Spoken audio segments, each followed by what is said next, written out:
After getting a 3-run win over Texas Army, the Larks return to X Stadium for one more pool game as they take on the Alaska Goldpanners.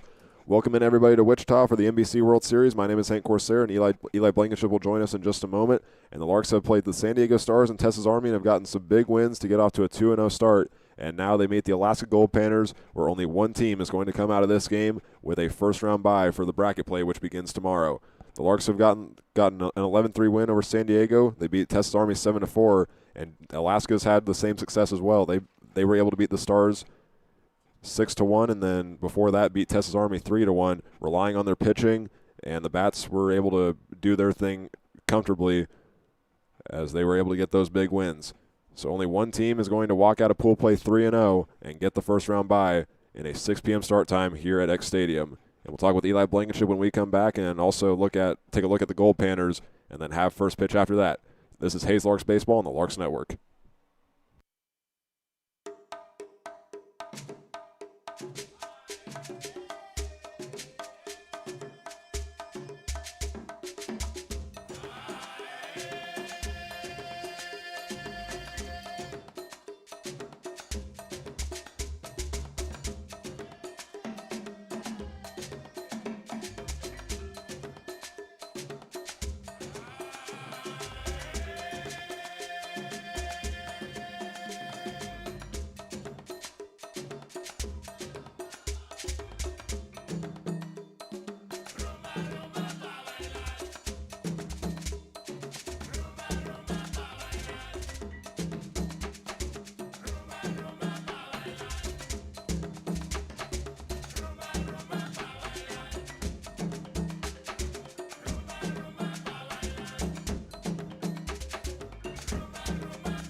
Welcome back to X Stadium in Wichita, Kansas, as we get set for the final game of Pool D between the Hayes Larks and the Alaska Goldpanners. We are now joined by Eli Blankenship.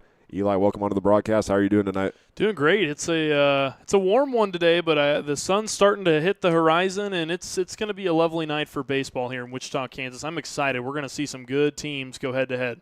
Yeah, I think this is the latest that both teams have played so far in this tournament, and let's look back at these last two games for the Larks. They've seen everything, and they're playing complete baseball. Big win, which was a run rule against the San Diego Stars, and then Texas Army. They were battle-tested for a little bit, but they snuck out with a close win, getting a save from Jackson Ramos. They've seen everything, and they're playing clean, together baseball. Yeah, and in games 1 and 2, I was really impressed with the way they've been able to play. You know, I think Texas Army was a very talented baseball club, and the Larks handled them well. I think Texas Army gave them a run for their money, but I think the Larks really showed their offensive prowess, and then really let the bullpen kind of do the rest of the work for the remainder of that game. So I was really impressed. It was an all-around good team performance, very similar to that first game against the San Diego Stars.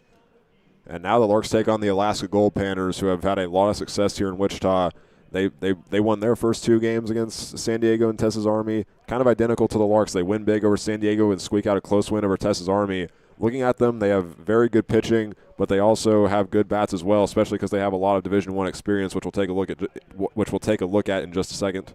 Yeah, and they've historically been a very talented team, a 6-time NBC World Series champions. They are a well-vetted team. They've been around for a while, and they're pretty good at bringing in quality talent. So I have no doubt that we're going to see some quality ball players from the Goldpanners here this evening.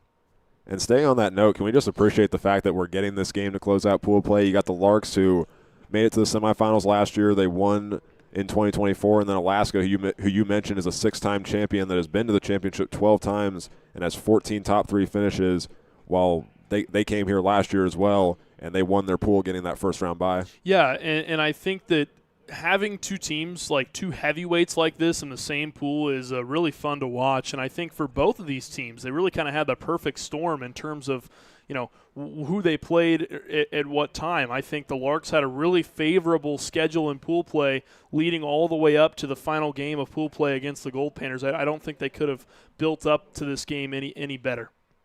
Well, now it's time to take a look at the Alaska Goldpanners, coming in at 2-0 in pool play and 27-12 overall. They come from Fairbanks, Alaska, which is 3,424 miles away from Wichita, the farthest distance that any team here this weekend had to travel.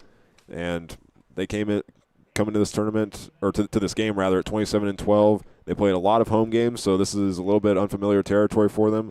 34 of their 39 games were played in Fairbanks. They went 24-10 there, and they are back here in Wichita after tying for 5th place with a 3-1 record, which was perfect in pool play, and then they lost in the quarterfinals. And they come in with a lot of great talent, a lot of good coaches. 2/3 of their roster is either a Division I players / commits, and they're coming in trying to get back to the top with 12 championship appearances and 14 top 3 finishes in their history, and also looking for that first-round bye here against the Larks. We'll take another quick break, and we'll have a look at our starting lineups and pitching matchup when we come back here on the Larks Network.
Back here in Wichita, Kansas, for the Hayes Larks and the Alaska Goldpanners, it's time to take a look at our starting lineups and pitching matchup. We'll start with Alaska, who is the visiting team tonight. They will be led off by number 14, Braden Oliver, the second baseman. The second batter is number 8, Dario Freschi, the third baseman. Number 28, Caleb DeRozier, bats in the three-hole spot. The fourth batter is the DH, Matthew Pinal. Batting fifth is number 45, James Delamico, the first baseman. After that is number 29, Troy Morrow. Number 32, Will Bandel, bats seventh. The eighth batter is the right fielder, number 6, Michael Ryan. And rounding out the rest of the order is number 33, J.R. Bedford, the shortstop. And making the start on the mound tonight for Alaska is number 37, Lucas Zach. He is a sophomore out of Cal Baptist in Lake Arrowhead, California, leading the way in tonight's game. And now we'll take a look at the Larks. They will have a very similar matchup or lineup to what we've seen throughout these last 2 games. They will be led off by Max Flowers, Rainer Bean, and Hutch Russell. After that, they'll go to number 32, Bran Wilson at catcher. The right fielder, Sean Keenan, bats 5th. The 6th batter will be number 1, Cooper Holtorf. Trent Baker returns to the lineup, making his first appearance as a batter, batting 7th in the DH spot. Number 34, Tanner Norman, is 8th. And the last batter is number 6, Tabor Stokes. Making the start tonight for the Larks is number 31, Hank Brown. He started in 4 games in the regular season and makes his first appearance of the 2026 NBC World Series. We'll take another quick break, and first pitch will be here when we come back here on the Larks Network.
Larks!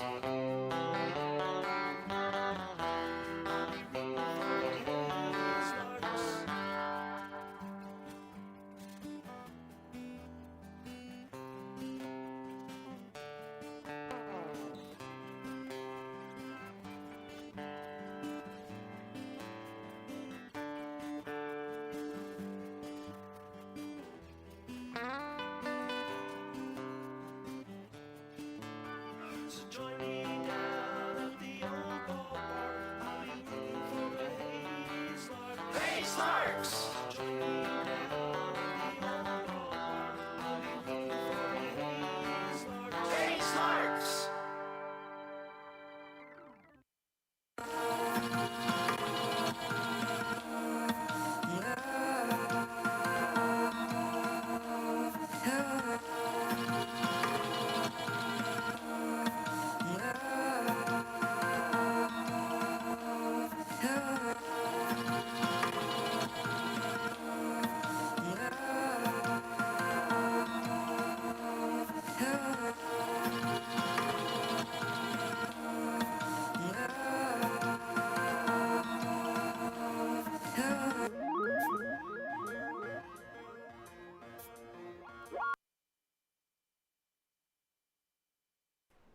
Welcome back to Wichita, Kansas. The Larks have taken the field as the home team, getting set for first pitch in their final game of pool play against the Alaska Goldpanners.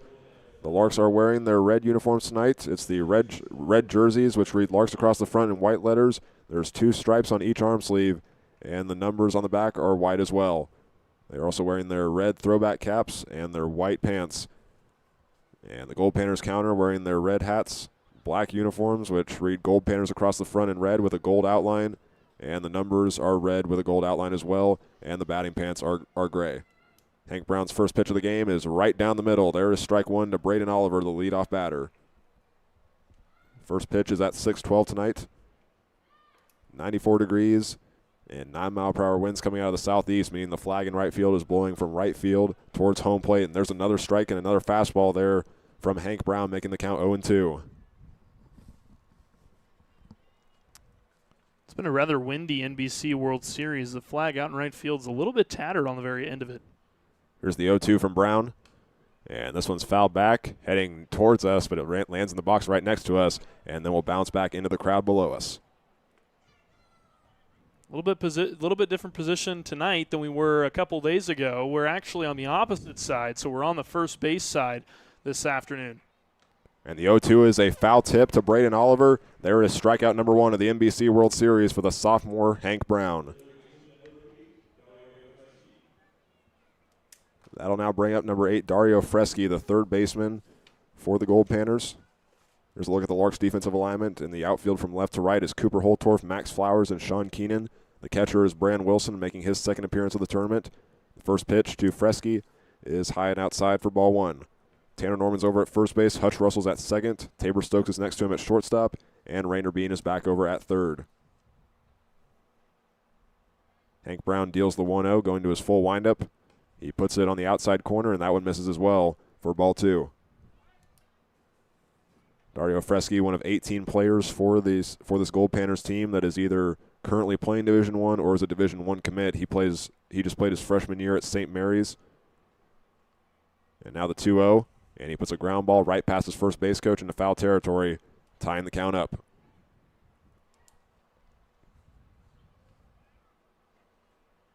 Hank Brown holds his glove out to deal the ball to the left-handed batter. Here's the pitch. And this one's popped up, and it's going to go right behind home plate and sail into the crowd. And a fan almost made a catch with his bare hands, but it lands right next to him, and he still gets the souvenir. 2 balls and 2 strikes now to Freschi. Brown just had a 4-pitch 0-2 strikeout on a foul tip just a moment ago. Here's the 2-2. Just missed the zone. He tried to put it low, but now it's a full count. In the regular season, Brown had 29 strikeouts and only walked 11 batters. Now the payoff pitch. It's a ground ball over to Hutch Russell. He goes to his right to field it, takes his time, now gives it to Tanner Norman, and he catches it for the second out.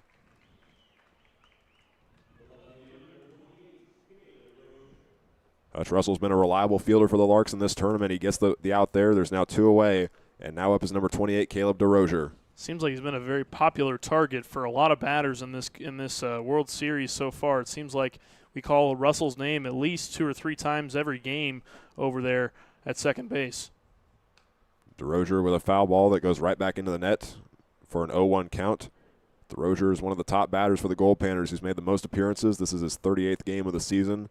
Leads the team in slugging percentage, hits with 35, and also has 27 RBIs as well as 5 home runs. The 0-1 misses to the outside on the fastball. 91 miles per hour there for Hank Brown. It's now 1-1. We don't usually see Hank Brown mix the fastball into his order that much. He relies on his sinker, his cutter, his splitter, as well as his slider. The 1-1. A line drive going into left field. This one's going to drop down in front of the left fielder Holtorf, and the Goldpanners have their first hit of the game. They will now go to their designated hitter, number 22, Matthew Pinal. All Pinal's appearances with the Goldpanners have been in the NBC World Series. He is a utility player from Hope International. He's only made 1 plate appearance in this tournament. He also pitched an inning against Tess's Army. Brown's first pitch to him targets that outside corner, and the home plate umpire will call it ball 1. Small lead there over at first base for the left fielder Caleb DeRozier, getting that single on the 1-1 count. Now Brown positions his left foot, gives a nod to his catcher. The 1-0. A fly ball into center field. Max Flowers looking at it, waves off his left fielder, waiting for it to come down, and he makes the catch for the third and final out. The Larks got 2 outs, including a strikeout from Hank Brown. Caleb DeRozier gets a single and is left stranded over at first as we now go to the bottom of the first inning here on the Larks Network.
The Larks were able to hold the Goldpanners scoreless in the top of the first inning, and now will get set to go to work with the bats, led by number 5 Max Flowers against number 37 Lucas Zach, the sophomore left-hander for the Goldpanners, who will throw a wild pitch to him to start the bottom of the first inning and makes the count 1-0. After Flowers, it is Rainer Bean and Hutch Russell up for the Larks. We'll take a look at the Goldpanners defensive lineman in just a second. Zach has his call. He deals the pitch. And he just misses the zone there. It's now 2-0 up high. The Goldpanners will have an outfield that features Caleb DeRozier in left. The center fielder is number 29, Troy Morrow. And the right fielder is number 6, Michael Ryan. Here's the pitch. And a fastball there. Gets right by Max Flowers, making it now 2-1. The infield will have number 45, James Delamico, over at first base. Next to him at second is number 14, Braden Oliver. The third baseman is number 8, Dario Freschi. And over at shortstop is number 33, J.R. Bedford. And a line drive right back up the middle, and it's caught by the pitcher, Lucas Zach. An impressive play to get the first out of the inning. He was ready for that one. That is not an easy play to make there for Lucas Zach. That was purely just reaction time there for him. And props to him to get a glove on that thing. That thing was smoking right up the gut. It would have surely been down for a base hit if it wasn't for the effort of the pitcher. Now for the Larks is number 3, Rainer Bean, the third baseman. The catcher tonight for Alaska is number 32, Will Bandel. First pitch to Bean is popped up, sailing out of play near the first base dugout. The first baseman ran after it, and it lands in the Goldpanners dugout. That'll start Bean off with an 0-1 count. Lucas Zach is a sophomore left-hander from Cal Baptist, originally from Lake Arrowhead, California, making his first start of the season as well as his 12th appearance overall. And now Bean holding the black bat up with his white gloves. Zach comes set. And now the 0-1 gets in the zone for strike 2. Bean had 1 hit in the Larks' last game against Texas Army 2 days ago. It was a single that drove home 2 runs. He also recorded 2 steals in that game as well. Meaning between Max Flowers and Rainer Bean, who are the first 2 batters for a second game in a row, they accounted for 3 of the Larks' 4 steals. There's the first ball there on the next pitch there to Bean. It lands on the outside in the turf, making it 1-2.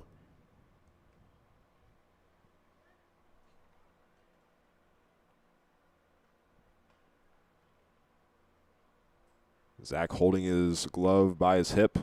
The pitch, a line drive, and jumping up and making the catch over at second base is Braden Oliver. And another line drive caught by the infielders for the Goldpanners. There's now 2 away. This back-to-back line drive straight at a player from the Goldpanners. Man, talk about being in the right place at the right time. A nice snag there from Oliver. Now number 15, Hutch Russell, will try to keep the game alive, or the inning alive, excuse me. Batting third in the order once again against the Cal Baptist Lancer. The first pitch to Russell gets the fastball in the outside corner. The count is 0-1. Lucas Zach has pitched a total of 4 games in his 2 seasons with the Lancers. Has been a reliable pitcher for the Goldpanners. And now the 0-1. A line drive from Russell into right field. This one's going to drop down into the outfield and go into the glove of Ryan. There is the first hit of the game for the Larks. Well, it was bound to happen. The first 2 guys, Flowers and Bean, both made good contact on the ball, just couldn't quite break it out of the infield. And there is Hutch Russell, able to square up on that pitch and just drive it out into right field. Great job from him, great mechanics, great swing. Everything was done right there from Hutch Russell to get himself on base. Returning to the lamp tonight is number 32, Bran Wilson, batting fourth with Hutch Russell over at first. Still no score in the bottom of the first inning in the final game of Pool D. Zach deals the pitch. It goes low for a ball. Larks fans cheering on Bran Wilson. A pretty good showing tonight. A lot of them sitting in the lower level here at X Stadium. In these last few games, they've been sitting a little bit up high to get in the shade from the press box. But we're in the evening tonight for the first time of this tournament. They don't have to worry about that. The 1-0 And the fastball misses up high for ball 2.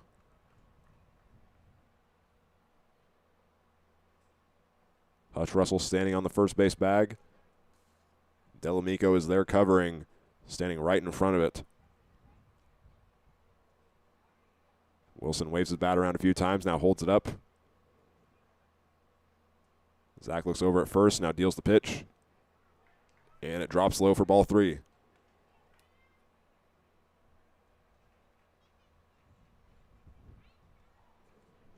Wilson played in the game against the San Diego Stars. 1 hit and 3 at-bats, and that 1 hit was the 2-run home run in the 5th inning. The pitch takes a bounce on home plate. Russell goes sprinting over to second. That was going to be a steal attempt for him, but it doesn't matter. That is a 4-pitch walk for the catcher, Bran Wilson. And now there's a runner in scoring position for number 7, Sean Keenan, to work with as he steps up. Another left-handed batter for the Larks facing the left-handed arm of Lucas Zach. Well, the Larks stranded 10 runners in their last contest against the against Tessa's Army, and I'm sure that they're going to try to look to improve on that here today against the Goldpanners. They cannot afford to leave any ducks on the base paths if they can help it, to try and take advantage of every opportunity they're presented with. Keenan in the lineup tonight after being named player of the game against Tessa's Army. He starts with a strike, watching it go by. He was named player of the game because of a performance that saw him score 1 run and 2 RBIs. And it really wasn't a very big offensive game. It was kind of a fielders/pitchers battle. Because in that game, there were only 6 hits for each team and 18 combined walks. A fastball and a swing and a miss there for Keenan. He falls behind 0-2. 2 outs with Hutch Russell over at second base, Bran Wilson over at first. This inning started with 2 lineouts from Max Flowers and Rainer Bean. And now Sean Keenan down to his last strike. Holding the bat out. Now a half-hearted practice swing. The catcher Bandel centers the glove, and there's a swing and a miss for out number 3. That is strikeout number 23 of the season for Lucas Zach, and that ends the bottom of the first inning with still no score between the Larks and the Goldpanners, battling for a pool championship and the first round bye. We'll be back to X Stadium in just a moment here on the Larks Network.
Still no score through 1 inning between the Hayes Larks and the Alaska Goldpanners.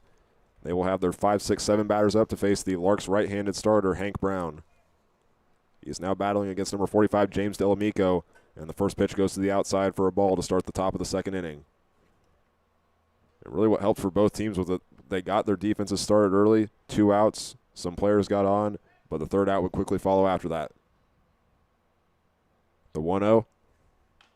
And this one's a slow chopper. Rainer Bean going after it on the run. He'll throw it to Tanner Norman over at first, and he makes the catch for out number 1. That was certainly not a routine play there for Bean over at third base. He had to charge that ball almost like it was a bunt down that third base line. And then not to mention he had to make the throw on the run. He scooped that thing up and was still going full speed towards home plate, and he threw it across his body, and it was right on target to Tanner Norman over at first. Next up for Alaska is the Florida Atlantic commit Troy Morrow, batting sixth in the order. Brown delivers. A line drive into left field. Holtorf going after it. He will slow down, just let it take one bounce and go into his glove. And that is the second hit of the game for the Goldpanners. They just had one in the first inning from Caleb DeRoger, but he would be held up at first base when there were 2 outs. Now they have one on with 1 out. Well, smart of Holtorf to let off on that play instead of trying to go for the diving catch there. It would have been a little bit too much of a risk there, because if that ball would have gotten past him, he would have had to rely on Max Flowers out in center field to cover all the way over to left field to be able to try and make a throw back to the infield, and that could have resulted in extra bases for the Goldpanners. Up now is number 32, Will Bandel. The runner takes off for second base. Brand Wilson throws down there, but the throw was a little bit short there to Hutch Russell. And that is a steal for Troy Morrow, putting him in scoring position, and an 0-1 count to Will Bandel.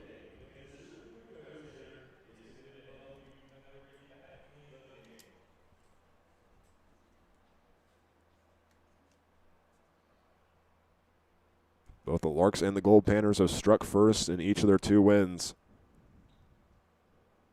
The 0-1 takes a bounce on home plate. Brand Wilson able to keep it in front of him. It's now 1-1. A good showing tonight from the Larks faithful, setting along home plate and also the third base side where the team's at. And some additional fans also in the shade, including the Liberal BJs. With their team, they will be playing after this against the Santa Barbara Foresters. Brown delivers with no time left on the pitch clock, and he gets the strike. It's now 1-2 on a swing and a miss. Bandel trying to advance Morrow over at second base.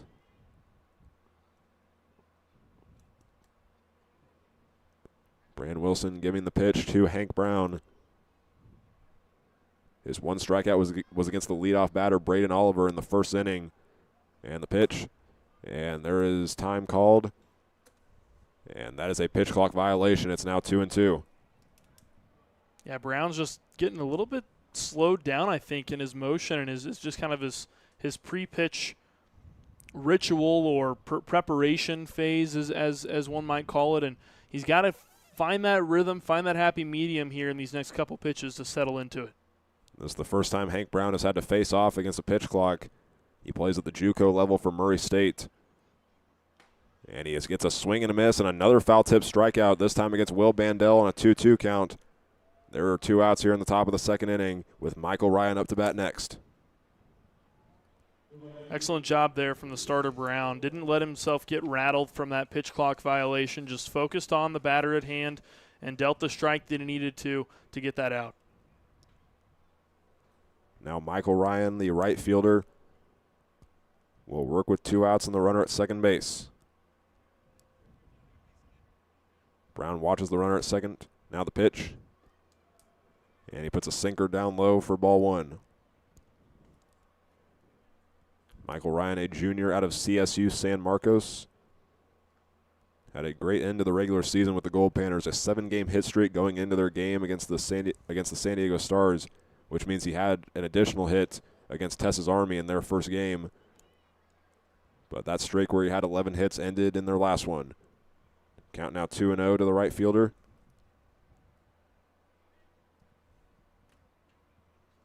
Hutch Russell's playing closest to the second base bag. Tabor Stokes angling more towards third while standing close to the outfield. The 2-0 just missed outside the zone. Brand Wilson tried to frame it, but that's called ball 3. The winner of this game will get an off day tomorrow. The loser will have to play either at 12, 3, 6, or 8:30. 3-0 the count. The pitch is on its way, and this one's a pop fly on the first base side. Tanner Norman going after it, but this one's going to sail out of play, and I believe that landed right next to the Butler Community College broadcasting crew helping out the NBC. They're operating a camera on top of the first base dugout. Yep, it landed right next to him. They're on that kind of concrete pad that leads up to the actual roof of the dugout there on that first base side, and so they're standing on that elevated platform to shoot back towards home plate, and that ball, I mean, literally landed inches away from that camera. Brown trying to avoid the walk. He kicks and deals, and this one's a foul ball. Landed on home plate, then bounced off of Ryan. And now Brown works back up to a full count. He started 3-0 and then gets 2 strikes after it because of foul balls. Well, you got the pressure on the batter now with a 3-2 count. You got to take full advantage of that here. The runner Morrow still has a big lead. The payoff pitch will get away from Brand Wilson, and now the runner will take off for third, and he is 90 feet away from home plate. The first walk of the game for Hank Brown. And now he faces the 9-hole batter, number 33, J.R. Bedford. He was the player of the game for Alaska in their first game against Texas Army with a 2-hit performance, 2 RBIs, and 3 runs.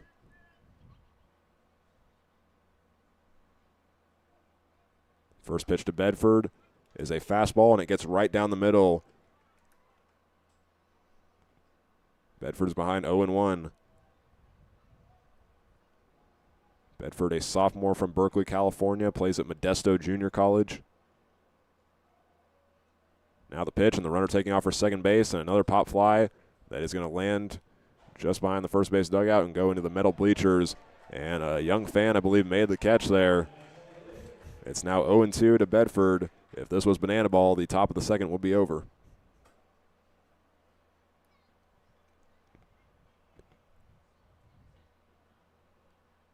Bedford down to his last strike with runners at the corners. The pitch gets away from Brand Wilson, and the first run of the game is going to score. And the runner's now going to take off for third. And he gets in there with plenty of time. Michael Ryan steals 2 bases off of the pass ball. And Troy Morrow passes home plate to give a 1-0 lead to the Alaska Goldpanners in the top of the second.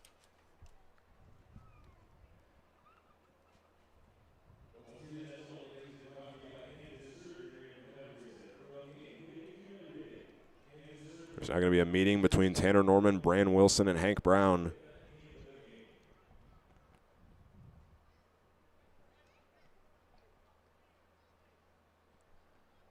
Michael Ryan now the lone runner on.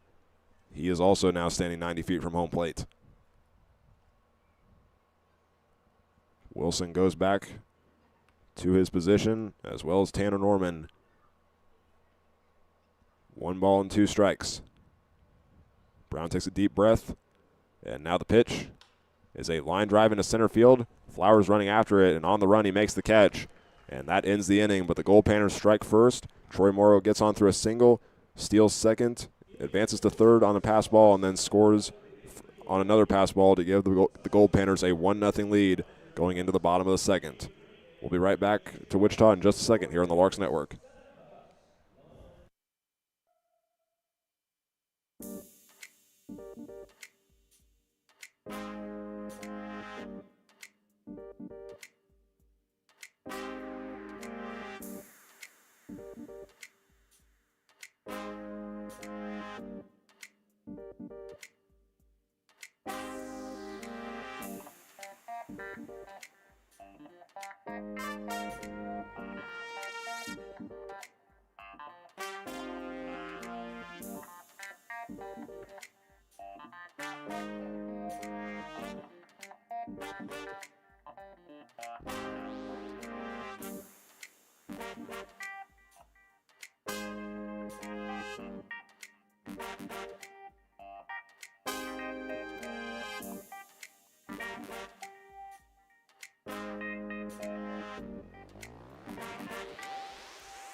Leading off the bottom of the second inning for the Larks is number 1 Cooper Holtorf, the left fielder, still facing the starter, number 37 Lucas Zach, in the bottom of the second inning. A foul tip on the first pitch to Holtorf, and he starts with an 0-1 count. The Goldpanners were able to get the lead in the last inning, getting 1 hit and leaving 1 on base. The 1 run was scored from Troy Morrow on a pass ball. And now Zach back on the mound.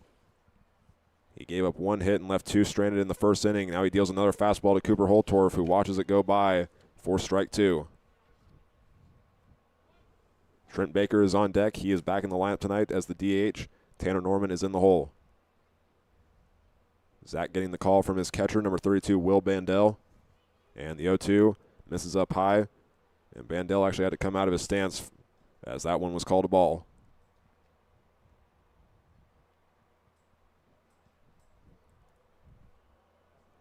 Holtorf is fresh off of a 2-for-4 performance for the Larks in their last game against Texas Army.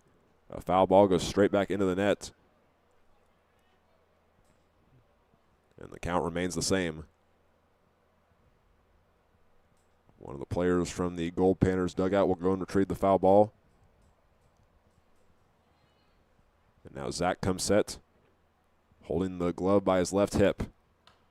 And Holtorf hits a fly ball into foul territory on the right field side. And unable to make the catch there is Delamico. He got very close to the ball, but it landed right in front of him. That's now 2 foul balls for Cooper Holtorf after facing 2 strikes.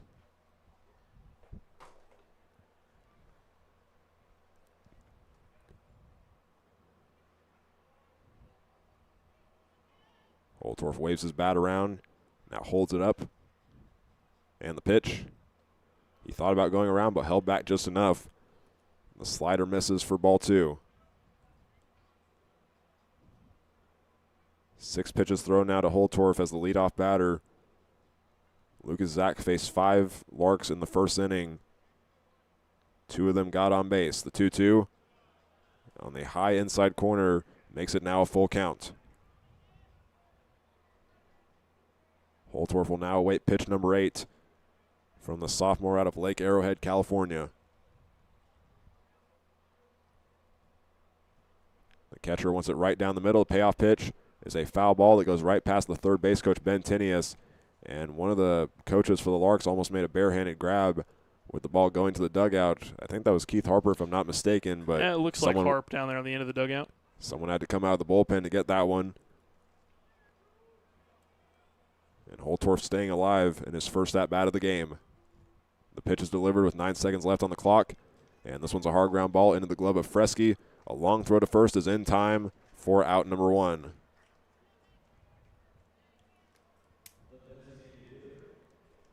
After that 5-3 play, it brings up number 2, Trent Baker. Playing in his 117th game in his Larks career as a batter. And this is also his first appearance as a batter in the 2026 NBC World Series.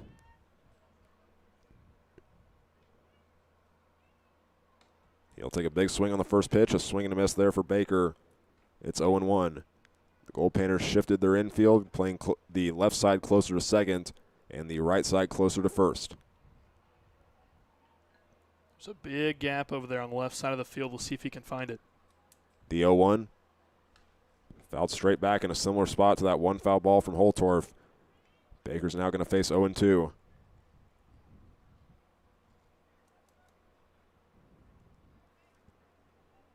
Lucas Zach will go for his second strikeout of the game right here. His first one was against Sean Keenan on an 0-2 count. And if he gets it, it will be his 8th game of the season with multiple strikeouts. Here's the pitch. And that one goes low. The fastball 82 miles per hour. Makes the count 1-2.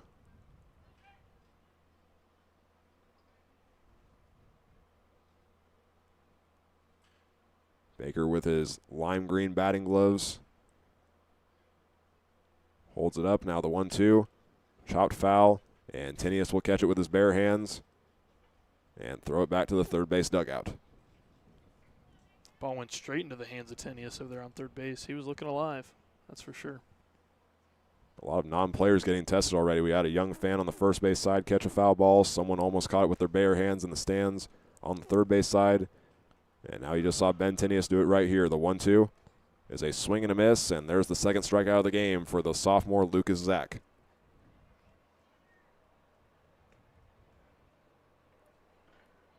As the Goldpanners look for a 3-up, 3-down inning, they will now face number 34, Tanner Norman. Back at first base for the third game in a row.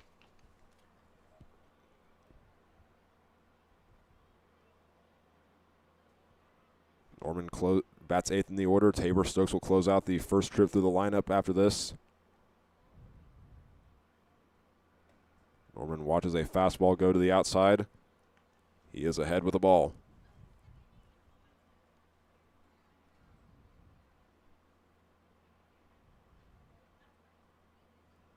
He'll hold his bat up. And he'll hit a fly ball into left field, landing in the bullpen. And a Larks player in there will go after it. It's now 1-1.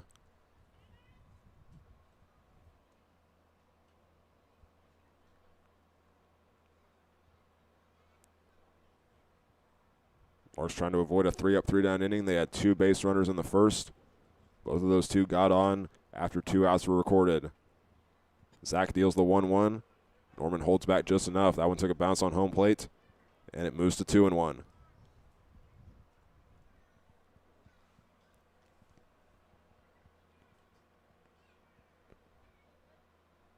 Zach shakes his head no to Bandel. Now he'll position his left foot. And Norman hits a line drive into left field, and it takes 1 bounce, then goes into the glove of number 28, Caleb DeRozier. And the inning stays alive. The second hit of the game comes from Tanner Norman. This will be the second time this evening the Larks have had 2 outs with a runner on. We'll see if they can't convert something here. So now they go to the final batter in their order, number 6, Tabor Stokes.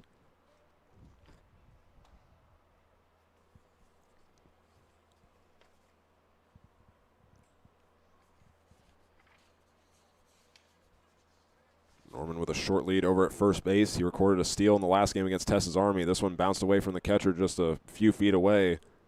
Norman stays put, and Stokes has a 1-0 count.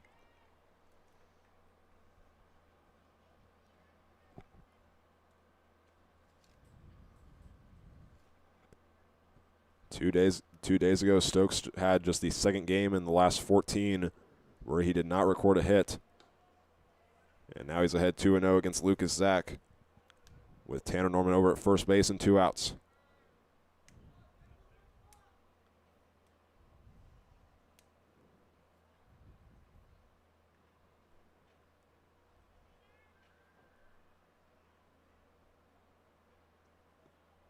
The pitch on the 2-0 is going to miss to the outside, and this is a similar spot to the first inning now. A runner for the Larks gets on a base hit with 2 outs. The next batter comes up and faces a 3-0 count. In the first inning, that was Brand Wilson. He walked on 4 pitches. Now Stokes awaits his 4th pitch. It's on its way. And the fastball is high and inside. And history repeats itself here in the bottom of the second inning. There's now runners at second and first for the Larks, going back to the top of their order. Certainly a more favorable position in the order to be now with 2 runners on. We'll see if the Larks can't convert something or manufacture a run here to even the score. Flowers up to bat. He had a 2-1 count in the first inning. And he made contact with the ball. It was the line drive that was caught right away by the pitcher. Looking for a different result right here. Zach looks at second, where Tanner Norman is standing. Flowers shows bunt, and he pulled his bat back just in time. 1 ball and no strikes to the center fielder.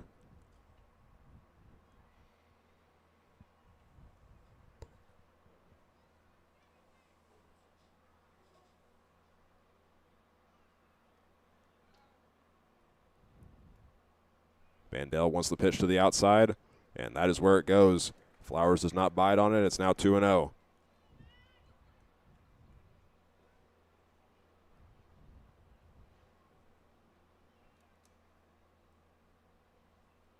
Flowers will rest the bat on his left shoulder.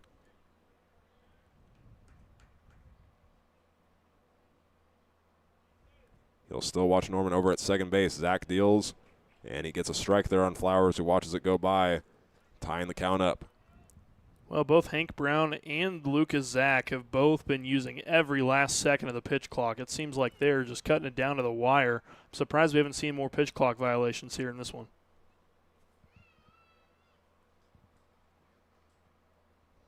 The pitch to untie the count. And Flowers hits a line drive, and this one he's going to get a hit off of. It bounces in right field, and getting sent home is Tanner Norman by Ben Tinney as he slides in and gets tagged on his back by the catcher Bandel, and that's how the inning comes to an end. The Larks were unable to get any runs that inning. They still trail 1-0 going to the top of the third here on the Larks Network.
So join me down at the old ballpark. I'll be rooting for the Hayes Larks.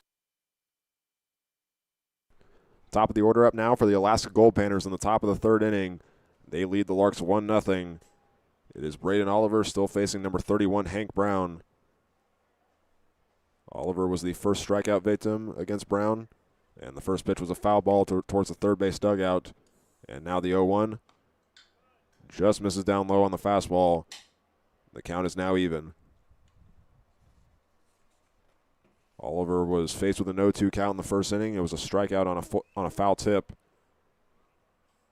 And now the Westlake Village, California native hits another ground ball that's in foul territory down the third base line.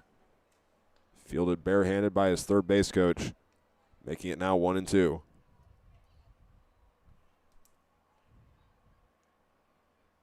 Oliver's gotten a hit in 5 of his last 6 games. He's had 2 hits so far in the World Series. And the pitch, a swing and a miss, and that is the third strikeout of the game for Hank Brown in the top of the third inning.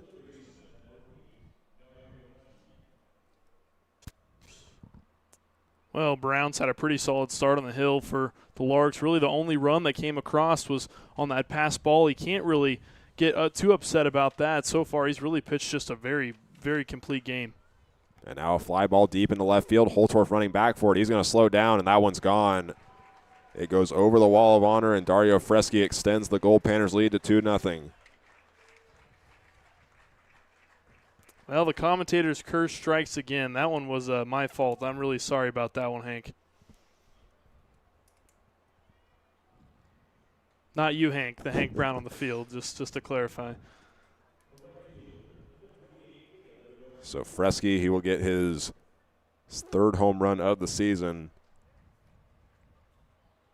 And also his 36th hit, which is a team high now. Now up is Caleb DeRozier. He leaves the first ball outside. 1 ball and no strikes. The Larks have a little bit of movement in their bullpen early on. That is number 24, Cole Fenton, currently warming up. And now the count moves to 2-0. Hank Brown's targeting the outside part of the plate to Caleb DeRozier.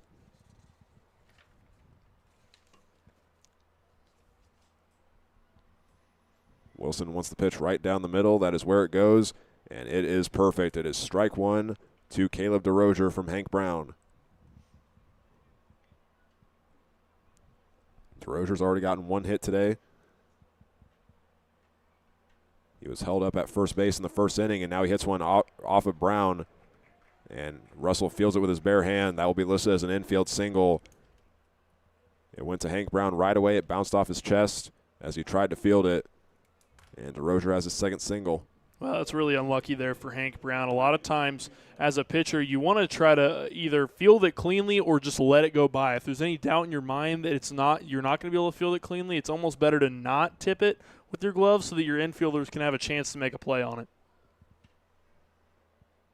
Matthew Pinal, the DH, is up to bat now with a runner over at first base and a 2-0 lead. The fastball goes 89 miles per hour, misses to the outside. 1 ball and no strikes.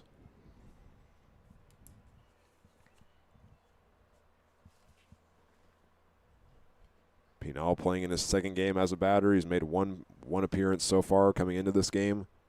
Flew out to center field in the first inning and is now ahead 2-0 against Brown.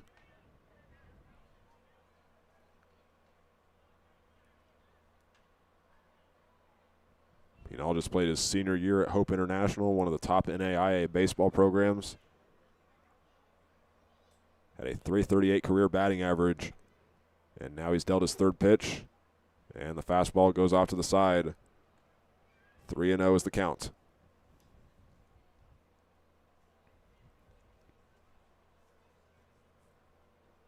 This has been a 2-hit third inning so far for the Goldpanners, leading 2-0.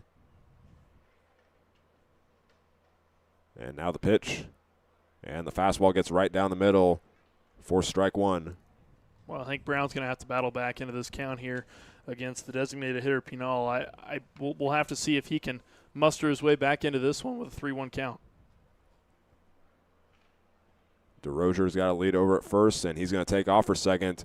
And the foul ball is going to sail out of play and land off the roof of the indoor practice facility for Wichita State, right next to the Larks bullpen. 3-2 count now. The pressure's on the batter. Just trust your stuff here, and Hank Brown could potentially get a crucial strikeout here with a runner on first.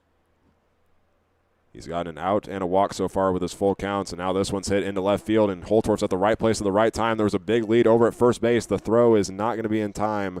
DeRozier was very close to the second base bag. He had to sprint back to first, and he slides back safely.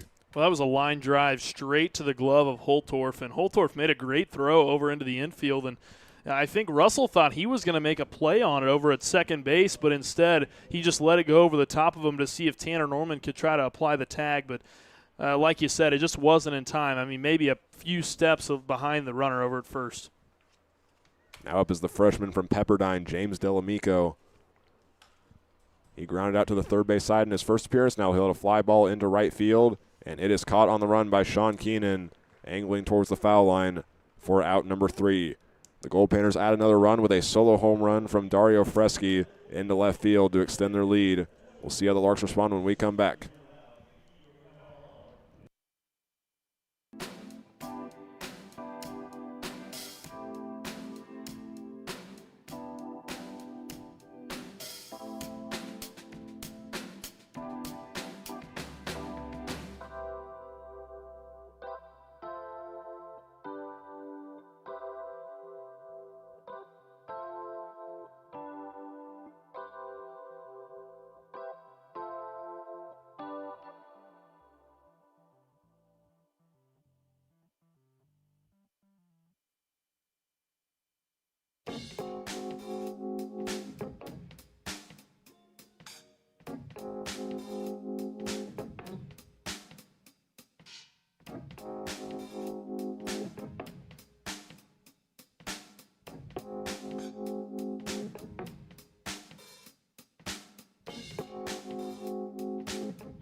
It's time for the bottom of the third inning here at X Stadium. The Larks up to bat, led by Rainer Bean, Hutch Russell, and Bran Wilson against Lucas Zach from the Alaska Goldpanners.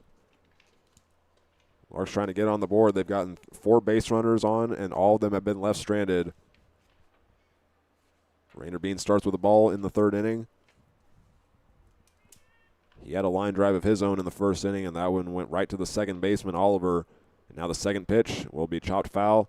Slowly down the third base line. It lands on the line and then goes off to the side. The Larks have shown some real promise here offensively so far in the contest, already notching 3 hits in the first 2 innings. And, I think it's just a matter of time before they find their way onto the scoreboard as long as they keep producing these hits.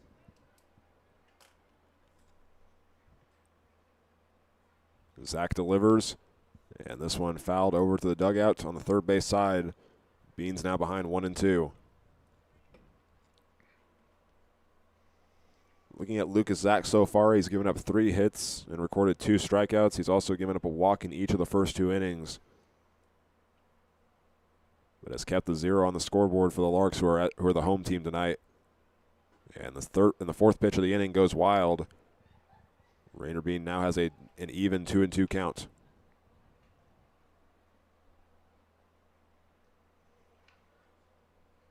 Zach will stretch his arms out. Now looks towards Bandel behind the plate. The 2-2. And a line drive is hit into left field. It takes 2 bounces, and there's another hit for the Larks. Rainer Bean turns and takes a look at second base as his helmet flies off.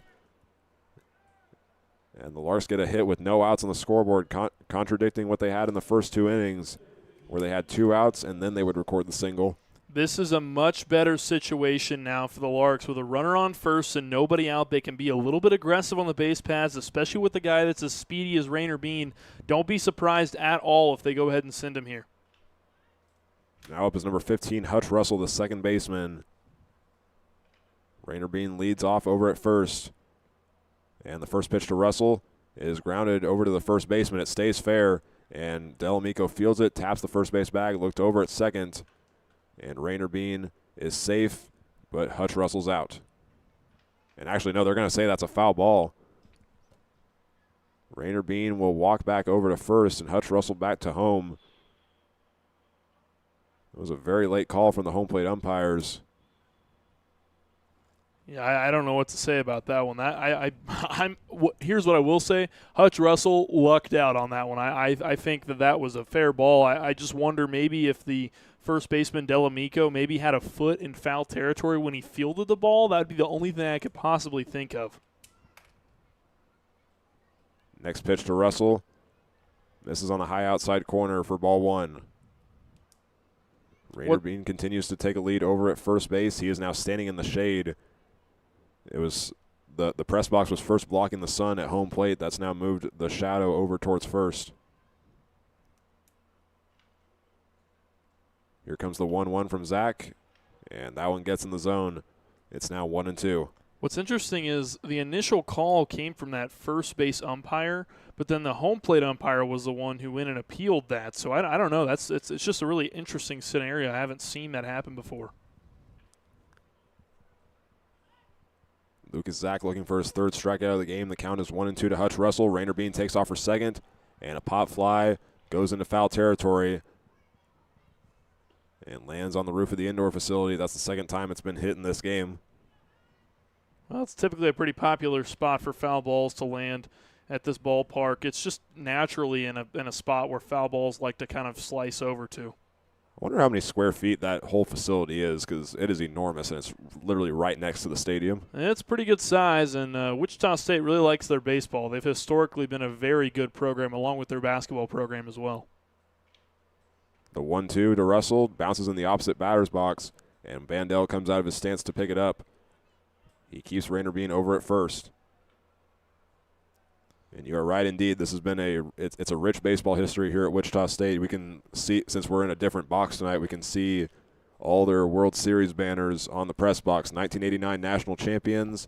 They have been to the College World Series 7 times. That speaks for itself. 100%, and they are just, like you said, a very rich history here. And now Russell hits a high fly ball deep into right field. Ryan going after it, and has to reposition himself. He runs up on it, and the catch is made for out number 1. Well, let me tell you, Hutch Russell was robbed by the wind there on that hit. The launch angle, really the exit velo on that ball as it came off of his bat, both of those were perfect to a T, but the wind is just coming in so hard from right field that I think once it got above a certain height, probably above the press box level, there's less wind break for that ball to carry, and I would imagine that's probably what kept it in the ballpark. One of the coaches for the Alaska Goldpanners is out there meeting with Lucas Zach, and we could maybe see a pitching change. I'm a little bit surprised there's just one out. There's still a 0 on the scoreboard, and they're choosing to meet now in the 3rd inning. It is interesting. I think, Lucas Zach so far has pitched a good game, so I think he's done a pretty efficient job so far at keeping base runners off the base paths. He's only let up 4 hits so far in the contest, and he's done a pretty good job at managing those runners as well. So I'd be surprised if we see him pulled relatively soon. I think maybe in a couple innings we might see a little bit of a discussion as to whether or not he gets pulled, but I wouldn't expect it right now anyways. In the first 2 games for Alaska, they pitched Carter Tucker and Colt McKibben as the starters. Both of them went for 4 innings each. So we'll see if they pitch Lucas Zach for the same amount of time as he faces Brand Wilson. This is a high fly ball into left field. Rozier going back by the wall. He's at the warning track. He reaches up and makes the catch as his back hits up against the wall. Now Rainer Bean has to sprint back to first to beat the throw, and he slides in safely with his left hand touching the bag. Another hit from the Larks that was dangerously close to going yard. What a hit from Brand Wilson. He cannot be upset about that ball at all. That thing was probably a couple feet from going over the fence out there in left field, really close to that 350 range, in between the 330 and 375 marks, out right in front of the scoreboard here at X Stadium. And man, what an unlucky break there for Brand Wilson. If he squares one up like that again, that thing is a no-doubter. The catch was made by Caleb DeRozier. Now Sean Keenan up to bat with 2 outs. And he pops this one up. Fresky, the third baseman, goes after it. His shortstop's there as well, but he's the one that makes the catch. And the 3rd inning comes to an end with the Larks still trailing the Goldpanners 2-0. And the 6, 7, 8 batters are up next for Alaska when we come back here on the Larks Network.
Well, the sun is nearing the horizon here in Wichita, Kansas at 7:09 p.m. We've been going for about an hour so far in this contest. The Goldpanners, after 3 innings, lead it 2-0 over the Hayes Larks. It's 93 degrees right now and sunny, not a cloud in the sky here in Wichita, Kansas. Leading things off for the Goldpanners here in the top of the 4th is Troy Morrow. He takes the first pitch over the outer half for a strike.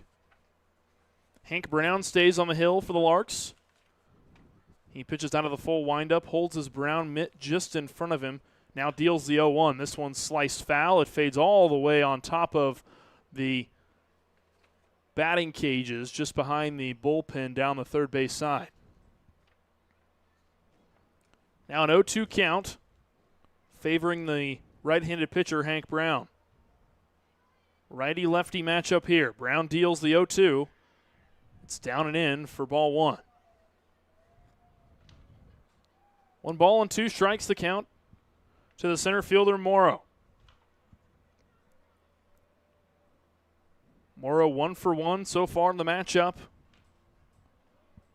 Reached on a single his last time up, recorded a stolen base, and was the first run of the contest for the Goldpanners. He fouls away the 1-2 and moves the count, keeps the count right at 1 ball and 2 strikes. Brown turns, now deals the 1-2. This one is sliced out over the top of the left fielder. Coulter. Flowers had a diving attempt on the ball, couldn't quite make the catch. Now a last-ditch effort from the outfield, throws it into the infield, and it's a leadoff triple from Troy Morrow. Showing off the wheels. Flowers made a diving attempt out in left center. Holtorf couldn't get a hand on it, and it took him a second to collect the baseball out at the wall, and that's what allowed Troy Morrow to get all the way over to third.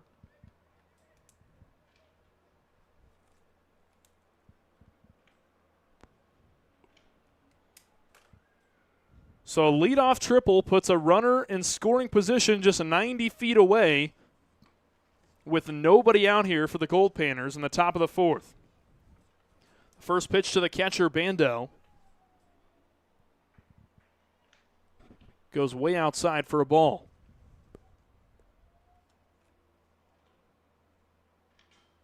Brown deals the 1-0. Just barely misses over the outer half for a ball. 2 balls and no strikes to Bandel.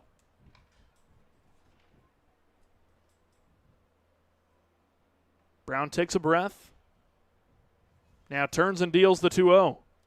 This one misses down and away. Count moves to 3 balls and no strikes. Brown, a right-hander, facing the right-handed Will Bandel. Bandel so far 0 for 1. Struck out swinging in his first at-bat in the top of the second, the 3-0. This one right down Vine Street for strike 1. 3 balls and 1 strike. The count to the catcher, Bandel. Brown turns onto the rubber and now deals the 3-1. This one catches the outer half of the plate for strike 2. Bandel thought for sure that was going to be a walk. He dropped his bat and was starting to take off his elbow guard, but instead he'll have to step back into the batter's box for a full count now. The payoff pitch from Brown.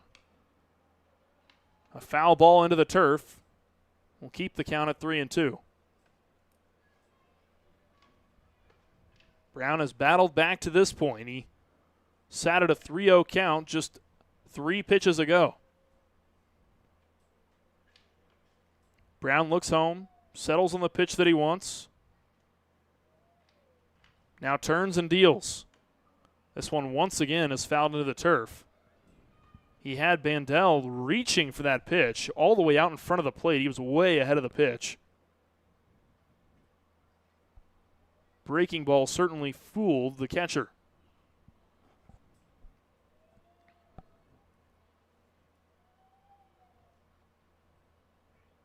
We'll try the payoff pitch here once again. This time it's chopped over the top of the third baseman, Bean. It bounced onto the turf, and it'll be an RBI single for Will Bandel.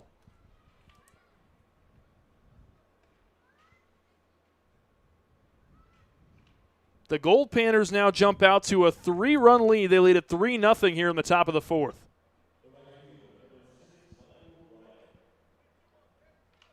So far, their pitching has been doing a good job, and also they're slowly just adding the runs to the scoreboard, and that's what they've done in these first 2 games. They scored 6 runs against the Stars and kept them scoreless until the final inning, and then against Tessa's Army, They won that one by 2 runs, but again, they held them to 1 run and were able to do work with their bats. The first pitch to the right fielder, Ryan, is fouled over the top of the press box. Moves the count to 0-1.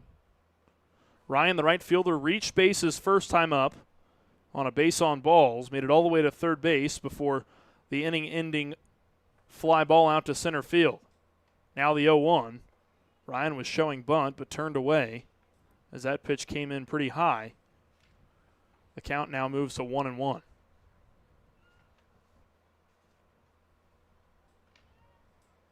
Brown pitching out of the stretch now. He deals the 1-1. This one's chopped into the turf for a foul ball. The count moves to 1 ball and 2 strikes. Brown has done a good job against hitters whenever he gets ahead in the count early, and I think that's a pretty general statement for the good majority of this Larks bullpen. They thrive when they get ahead early because they can work the strike zone a little bit better, but especially Brown I've noticed here in this contest. Now the 1-2. A check swing, he went around, says the home plate umpire. They'll call him out, even though it was a drop third strike. The runner from first will steal second. I think that would probably go down as a pass ball, considering it just barely got away from the catcher Wilson. So he'll advance over to second. That's Will Bandel. And Michael Ryan goes down swinging. That brings up the bottom of the order for the Goldpanners. J.R. Bedford, the shortstop, steps up to the plate. Another righty-righty matchup. The first pitch to Bedford down and away for ball 1. The Goldpanners I mentioned at the beginning of the broadcast are a very historic team. They were founded in 1960, just 1 year after Alaska actually was able to gain statehood as the 49th state of the United States. As there's another foul ball that goes over the top of the net. The count moves to 1 ball and 1 strike. And the purpose of the team was actually to promote sports in Fairbanks, Alaska. They initially were established as a barnstorming team, and for those not familiar with that term, essentially they went around all over Alaska, potentially even into the United States, to play various teams throughout the country. When small towns had teams, it's a very similar concept here in Kansas. There were small town teams all over Kansas, and teams even like the Monarchs would come around and play teams. So a very similar concept, but they're a very historical team. We'll get to that in just a moment. Brown comes set. Now the 2-1. This one's chopped over to the third baseman, Bean. He fields it cleanly, throws it over to first, and it's in time. There's 2 away.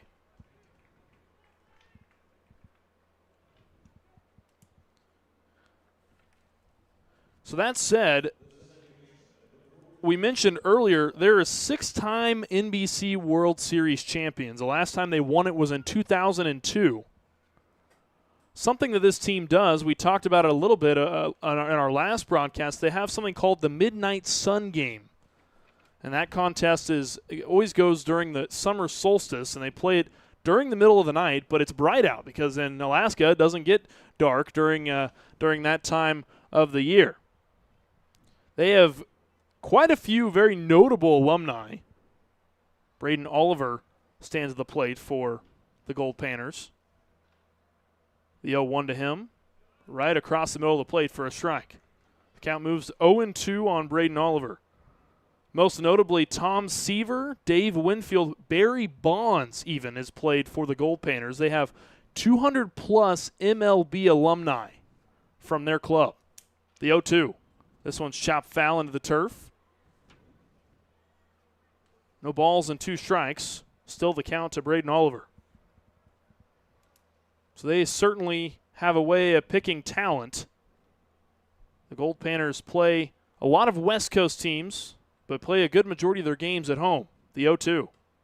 This one high and inside on Oliver. Moves the count to 1 ball and 2 strikes.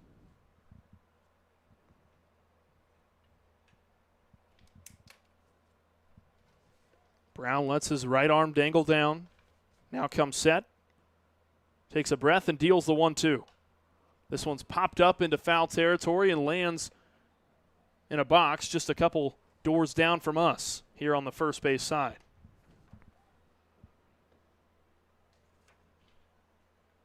Runner on second and two away here in the top of the fourth inning.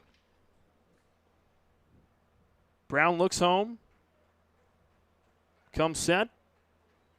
Deals the 1-2. That one's fouled away. That one actually didn't look very comfortable for Oliver. He fouled that ball back into himself.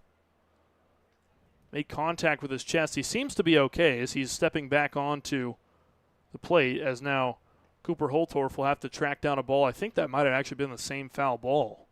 It rolled all the way down that third base line. 1 ball and 2 strikes the count. Brown comes set. The pitch. Another pop up into foul territory. This one lands just in front of the press box into the grandstand.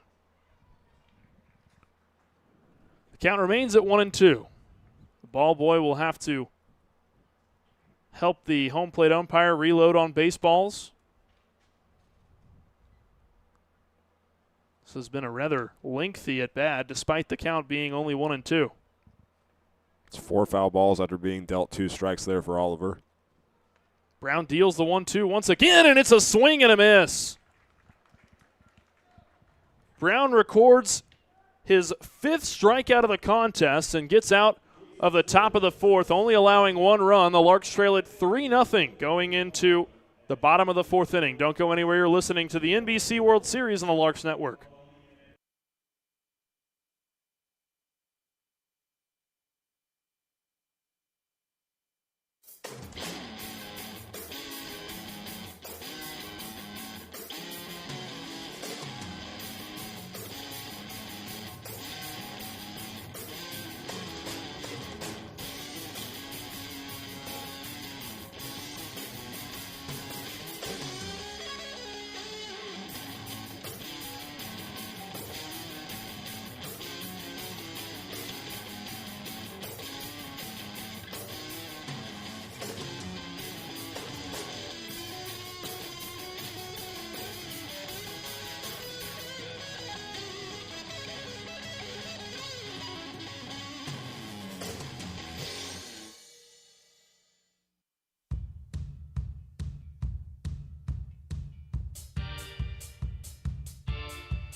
Welcome you back to X Stadium on the campus of Wichita State University, home of Tyler Field and the Wichita State Shockers. Leading things off for the Larks here in the bottom of the 4th inning. Cooper Holtorf, the 6-hole batter. On deck is Trent Baker, and in the hole is Tanner Norman.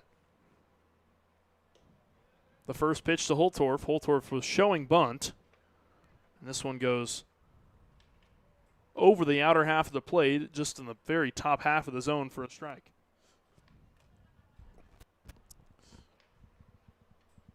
The 0-1. This one is chopped into fair territory, down the first base line, an underhand throw, and he's safe at first. The first baseman, Delamico, had to field the ball and make an underhand throw to the pitcher, Lucas Zach. And Cooper Holtorf was moving at the speed of sound down first base, down the first base line, and he stepped on, it's a double bag over on first base, and he stepped on the second bag, which is technically in foul territory, but it's there for the safety of the players on first base, and Cooper Holtorf just legs it out for an infield single. That brings up the 7-hole hitter, Trent Baker. He awaits the first pitch in the right-handed batter's box. He takes a big hack and misses. No balls and a strike here in the bottom of the 4th to the 7-hole hitter, Trent Baker, hitting in the designated hitter position this evening. The 0-2, or the 0-1 rather. This one just misses. 1 ball and 1 strike now the count to the DH. Runner on first and nobody out. The Larks trailing at 3-0 here in the bottom of the 4th. Lucas Zach comes set. The lefty looks over to first and deals. The runner goes, and they'll call it a foul ball as Trent Baker got a piece of it on the end of his bat. Count moves to 1-2, and Cooper Holtorf will have to run back to first base. Holtorf would have been there in plenty of time. He had a really good jump off of first base.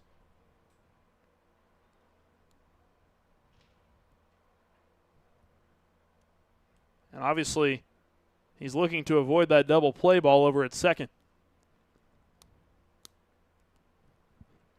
Lucas Zach comes set. Looks over to first. Now the 1-2. This one well inside on the hands of Trent Baker for a ball. If Trent Baker can pull it, there's a big gap over there in left field that he can get to with a line drive or fly ball. The outfield is playing very shaded over to the right, especially the left fielder, DeRozier. The 2-2. This one's popped up into the air into shallow right field. Underneath it is the right fielder, Ryan. He makes the catch, and there's one away.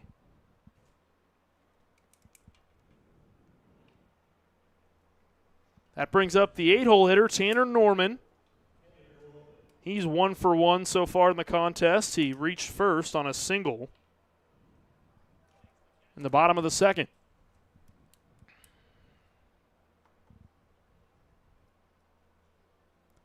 One down, a runner on first.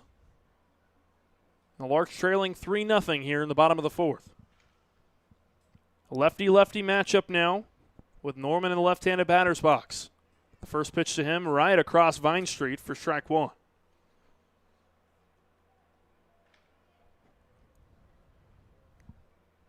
Zach looks over to first. Getting the sign from his catcher behind home plate, he comes set. Now the 0-1. A check swing, it won't matter as it comes across the outer half for a strike.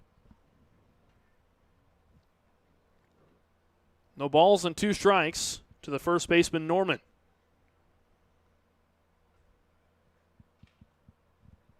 The Larks so far have generated 5 hits in the contest, on the contrary to the 6 that the Goldpanners have generated.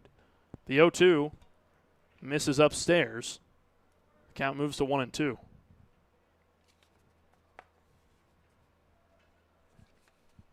The Larks have left 5 runners on base. The Goldpanners through 4 have left just 4.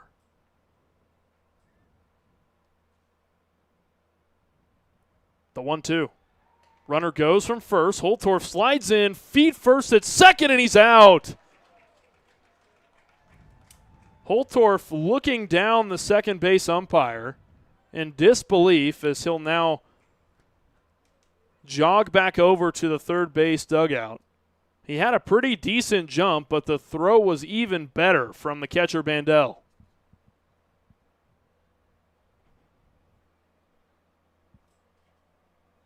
So now there's 2 down here in the bottom of the 4th with a 2-2 count to the lefty, Norman. A big swing and a miss. That's a strikeout, and it's a 3-up, 3-down inning for Lucas Zach, who continues to control the game so far for the Goldpanners. The Larks trail it 3-0 after the end of 4. Don't go anywhere. The 5th inning next on the Larks Network.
Welcome you back to X Stadium, home of Tyler Field, here in Wichita, Kansas. Hank Brown back to the hill for another inning of work here in the top of the fifth. Leading things off for the Goldpanners, Dario Fresky has a diving play from Tabor Stokes in the outfield grass. Doesn't put him in a good position to make the throw over to first. It'll be an infield single for Dario Fresky. That's just one of those plays that you have to concede. A long run for Tabor Stokes, a diving play, and the runner was pretty much already at first when he got back up. Not much that Tabor Stokes could have done in that situation. In fact, he did pretty much all he could, making that diving stop to begin with. That brings up the left fielder, Caleb DeRoser. Hank Brown turns and throws back over to first base to try and hold the third baseman, Fresky, over on first with Tanner Norman. A righty-righty matchup between Brown and DeRoser. Brown deals. This one's a line drive right up the gut. It'll bounce out into the center field grass. Big throw from the center fielder, Flowers, is nowhere near the third base bag as it'll be cut off by the shortstop, Stokes. There's now runners on the corners for the Goldpanners.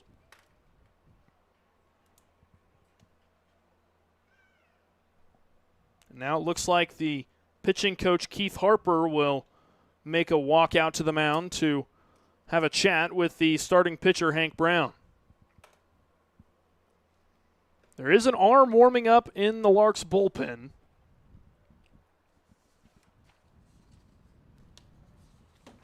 That looks to be number 9, Colin Neubauer.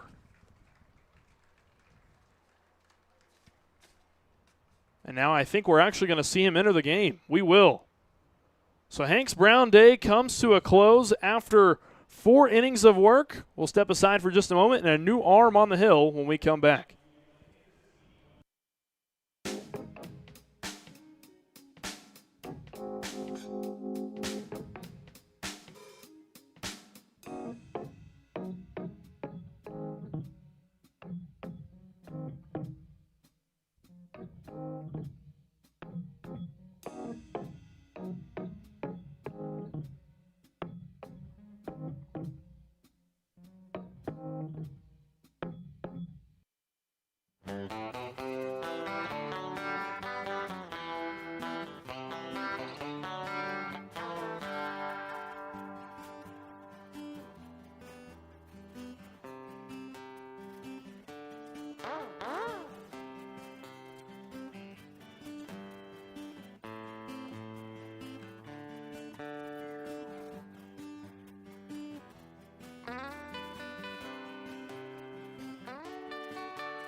Larks!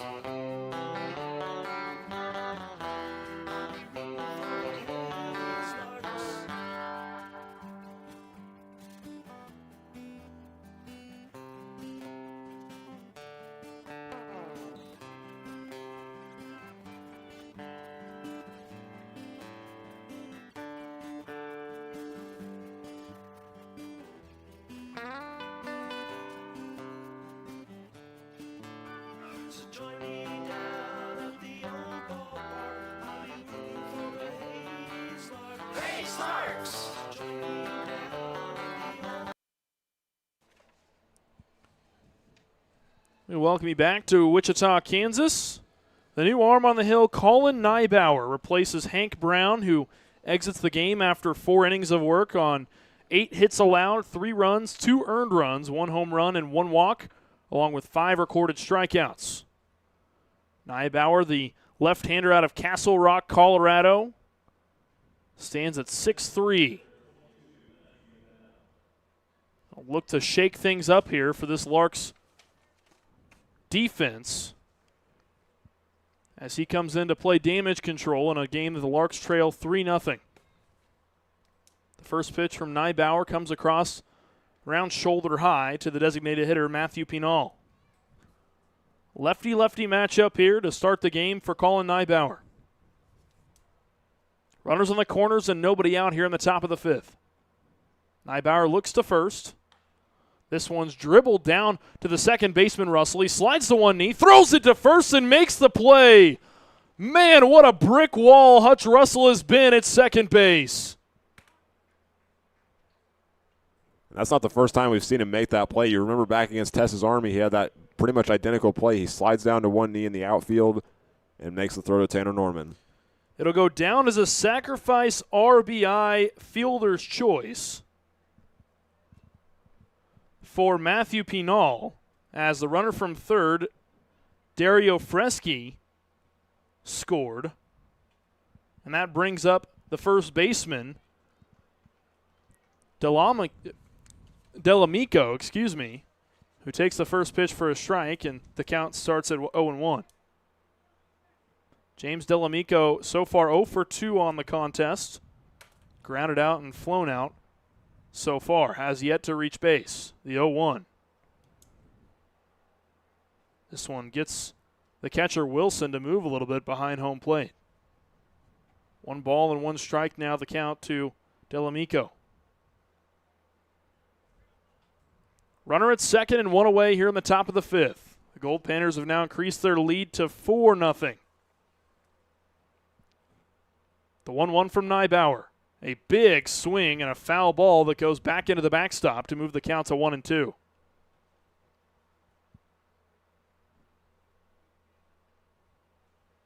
And you just look at the defensive prowess and defensive production that Hutch Russell has been able to put up. He has just been producing outs that wouldn't normally be outs for your average second baseman, but boy, has he been rock solid over there. The 1-2 is drilled out to right field. Backing up on it is Keenan. He makes the grab right in front of the warning track, and now I have a long throw back into the infield to hold the runner over at third. DeRoser tagged up over at second, advances his way to third base. He's just 90 feet away with 2 away here in the top of the 5th. And this is a test for Nybauer right here. His first game with the Larks, and he's facing Troy Morrow, who's 2 for 3 already. One of his hits has been a triple, and he scored 2 of their 4 runs. So a sacrifice fly for Delamico. And now Troy Morrow, the center fielder, stands at the dish, who is 2 for 2 on the day. The first pitch to Morrow misses outside. Or excuse me, inside rather. 1 ball and no strikes to the left-handed hitter.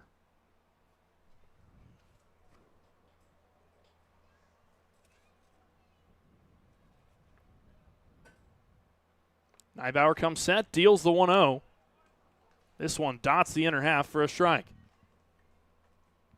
It's a big plane flying over in the sky above us here in the air capital of the world, Wichita, Kansas.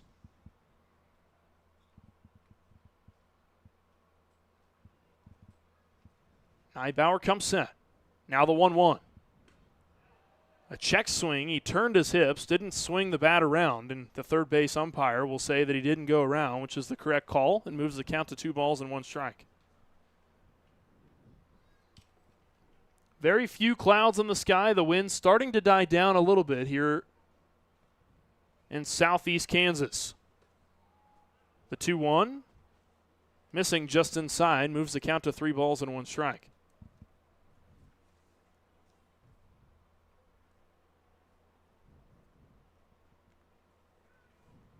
Stadium lights have yet to be turned on here at X Stadium.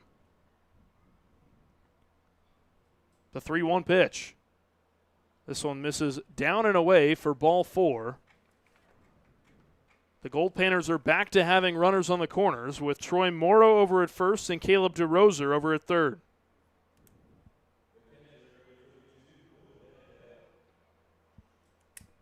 That brings up the catcher, number 32, Will Bandel. Bandel 1 for 2 on the contest. He struck out his first time in the top of the 2nd and had an RBI single in the top of the 4th.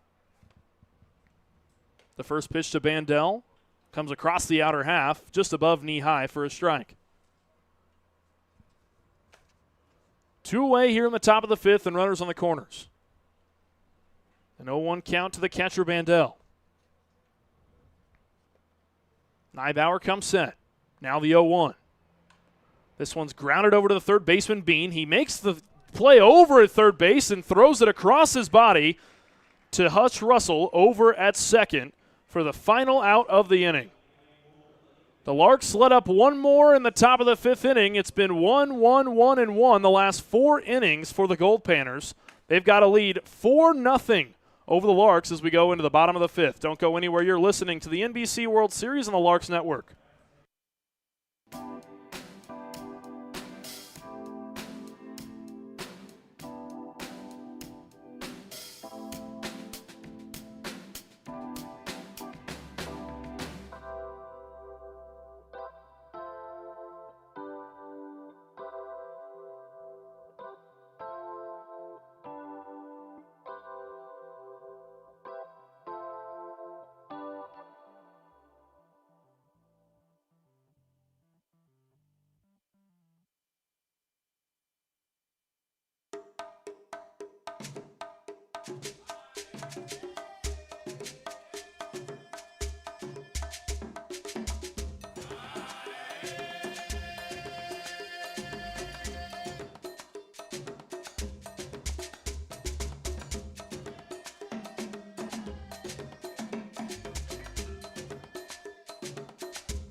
Back in Wichita, Kansas, the Larks looking to break their way onto the scoreboard with the 9-1 and 2-hole hitters up to the plate here in the bottom of the fifth. They trail it 4-0.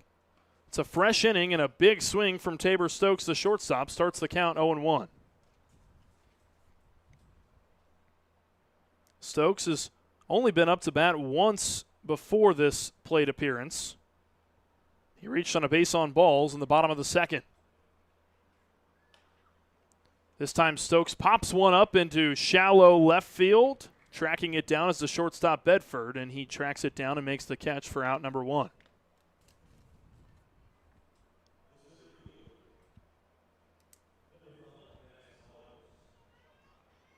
That brings up the top of the order for the Larks. Max Flowers steps up to the plate to start a lefty-lefty battle between him and the pitcher Lucas Zach, who so far has pitched 4 1/3 shutout innings.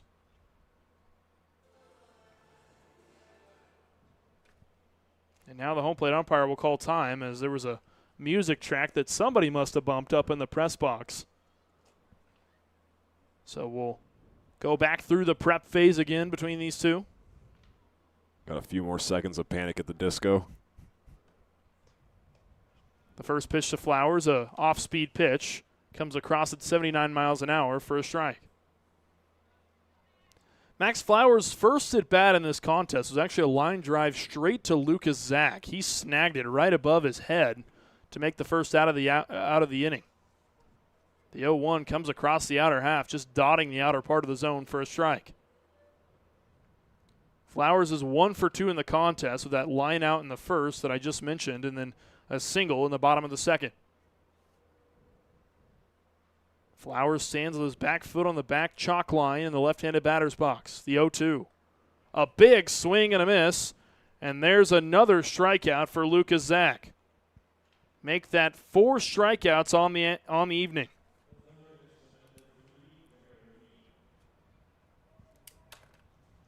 That brings up the third baseman, Rainer Bean. Bean's 1 for 2 in the contest. He lined out his first time up and reached on a single his last time up in the bottom of the third. The first pitch to Bean, right down Broadway for strike 1. Bean taps his black lumber on home plate. Now brings it just behind his navy blue helmet. The 0-1. This one's fouled right into the net just behind home plate. Moves the count to 0-2. The Larks in desperate need of some offense here in the bottom of the fifth as they trail it 4-0 against the Alaska Goldpanners. The Larks so far in the contest have been able to generate 5 total hits. The 0-2 is grounded past the first baseman. It's down into the right field grass for a base hit. Rainer Beans on base with a 2-out single. He placed it perfectly right past the first baseman, Delamico. He had to make a diving play to get it, and he didn't have his glove in the right spot.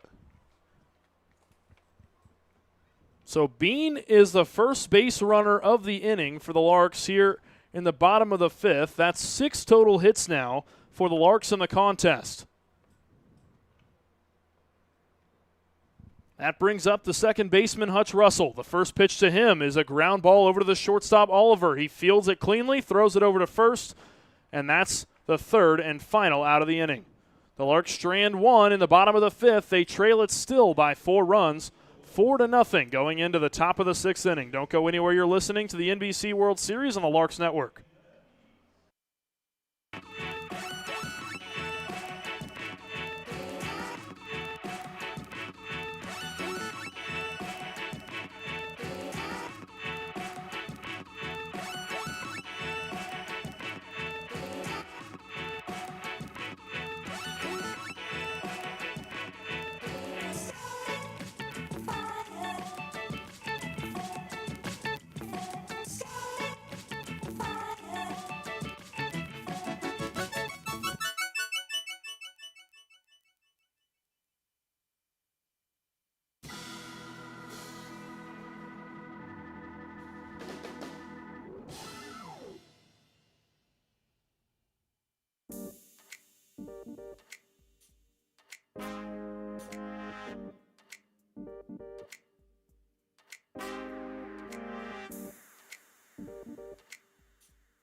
We welcome you back to the NBC World Series here in Wichita, Kansas. The Larks trailing the Goldpanners 4-0 here in the top of the 6th inning.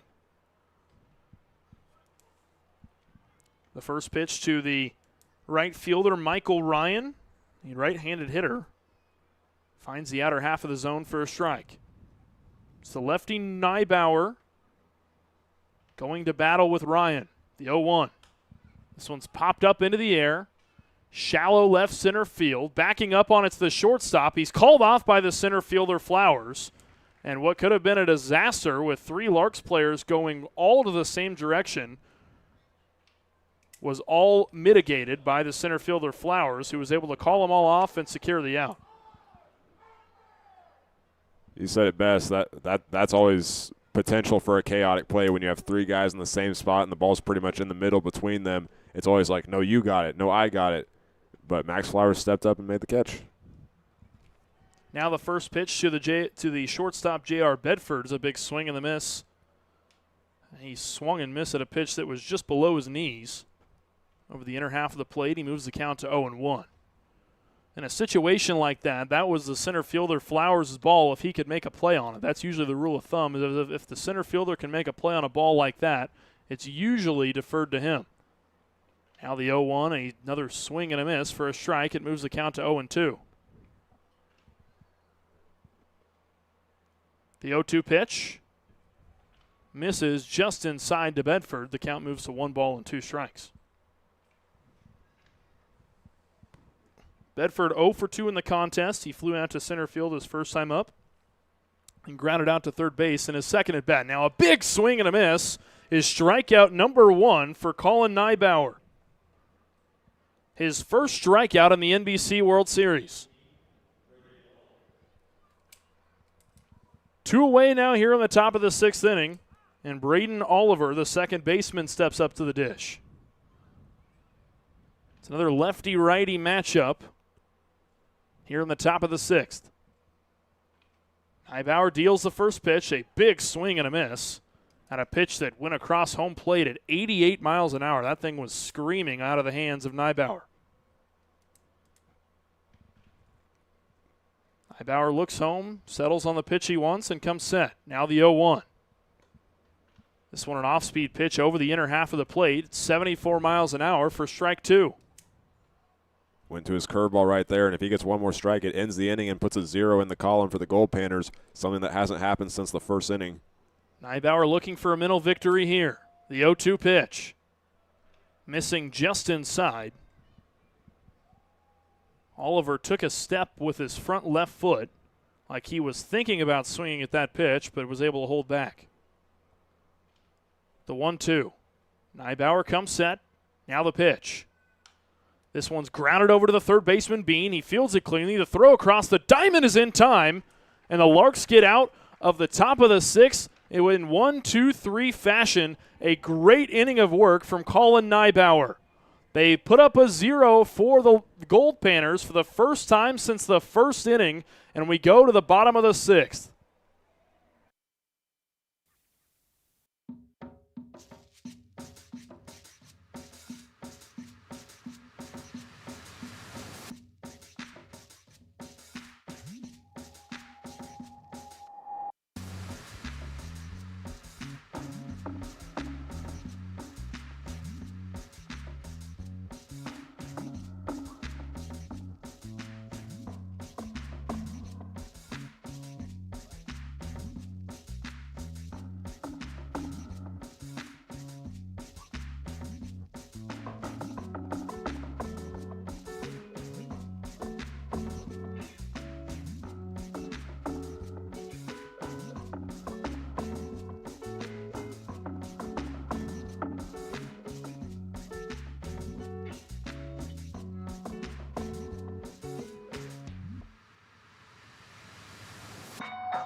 Welcome you back to the campus of Wichita State University. The Larks looking to find their way onto the scoreboard. They trail it 4-0 here in the bottom of the 6th inning after posting a 1-2-3 inning in the top of the 6th against the Goldpanners. The first time the Goldpanners have posted a scoreless top half of the inning since the first. The first pitch to the catcher, Brand Wilson, is popped up into the air. Tracking it down is the first baseman, Delamico, who makes the catch for out number 1.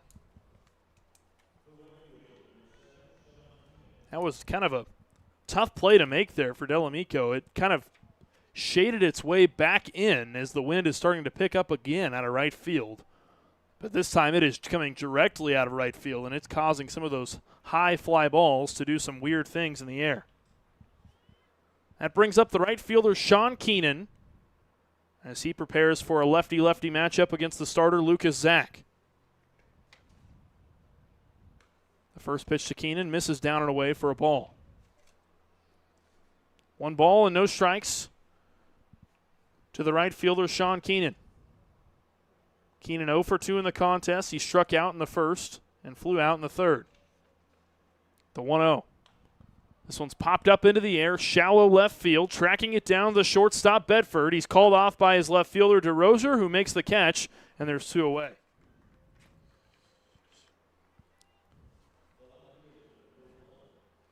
Two down here in the bottom of the 6th, and the left fielder, Cooper Holtorf, wearing number 1 for the Larks this evening, steps up to the plate.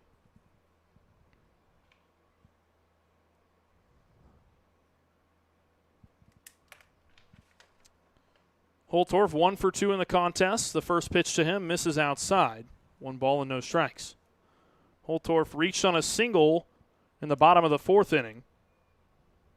He was caught stealing over at second base and grounded out in the bottom of the 2nd. The 1-0. This one is sliced foul down the first base side into the net. The count moves to 1-1.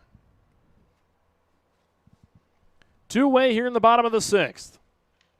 Larks trailing it by 4 runs, 4-0. Zach comes set. Now the 1-1. This one letter high, just over the inner half of the plate for strike 2.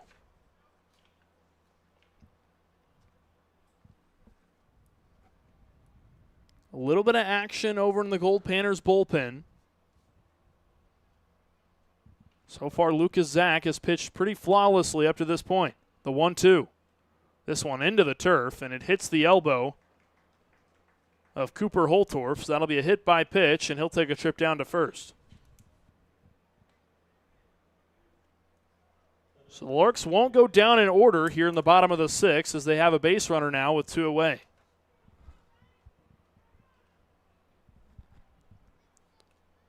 Up to this point, Lucas Zach has pitched 5 2/3 innings of scoreless baseball, only allowing 6 hits so far in the contest. Zach looks over to first. Now deals the first pitch to the right-handed Baker. This one inside and high, right about letter high for ball 1. 1 ball and no strikes to the DH Baker. The pitch from the lefty. This one's popped up into the air. And on the right side of the infield, tracking it down the second baseman Oliver. He gets under it, makes the catch, and there's 3 away. Lucas Zach continues to take care of business on the hill for the Goldpanners. The Larks trail it going into the top of the 7th, 4-0 on the Larks Network.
Welcome back to X Stadium. It's time for the top of the 7th inning, and Colin Neibauer's back to the mound for the Larks, facing the 2-3-4 batters for the Alaska Goldpanners. They have led since the 2nd inning. He deals a strike to Dario Freschi, the left-handed batter against the left-handed arm Colin Neibauer in his first game with the Larks. He goes to a 76-mile-per-hour pitch. That was his curveball there, and it's now 1-1 as it misses the zone. Freschi 2 for 3 tonight. All 4 of the Goldpanners' runs have came from either him or Troy Morrow. He hits a hard ground ball over to Tabor Stokes, and he fields it cleanly and gives it to Tanner Norman at first for the first out.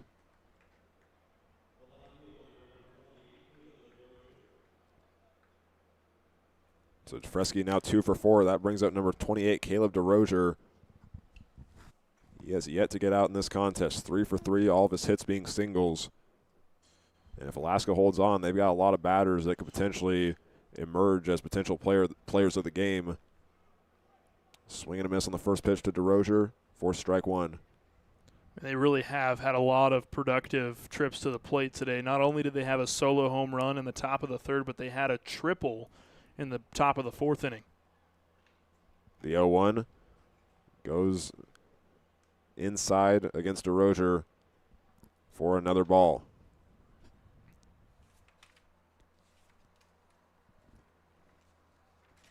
Nybauer pitched in 9 games. He was added to the Larks roster from the Game Day Angels for the NBC World Series. A foul ball down the first base line, right past the third base coach for the Goldpanners. Moves the count to 1-2. Nybauer made some starts, but was primarily used as a relief pitcher for the Angels. 27 strikeouts, 21 hits, a 2.71 ERA in those 9 games. And now he's playing in his first game with the Larks. He's looked pretty good so far as a Hayes Lark. I've been pretty impressed so far with his performance on the hill. The 1-2 is chopped foul in that similar spot. And DeRozier has the same count still. I think Nybauer's biggest strength is he has a pretty diverse arsenal of pitches that he can really work the zone and kind of really play mind games with the batter. DeRozier, one of the top batters for the Goldpanners, looking for his 4th of the night. The pitch is a line drive or ground ball that goes right past Hutch Russell. He tried making a diving play to his left to go get it, but there is another base hit for DeRozier. That's 4 singles in one game. Talk about a base hit machine. That is one of the most irritating hitters to face as a pitcher, is a guy who just nonstop produces base hits, because when it comes down to it, base hits win baseball games. I mean, that's really, truly what it comes down to. And, man, what a night it's been for Caleb DeRozier. With 1 out, the next batter is number 22, Matthew Pinal, the DH. With a runner over at first, the first pitch from Colin Nybauer goes to the outside for a ball.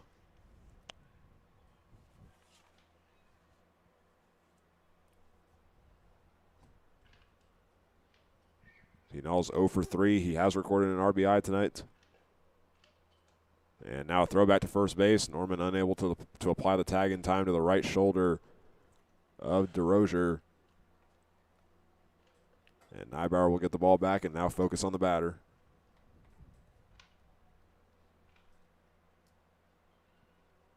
This is just Pinal's 2nd game as a batter for the Goldpanners. He made 1 appearance so far in the NBC World Series, which was a game with just 1 plate appearance and an at-bat, and he gets his first hit right there on the 1-0 count, right past Hutch Russell once again, and it also advances Caleb DeRozier to his next station.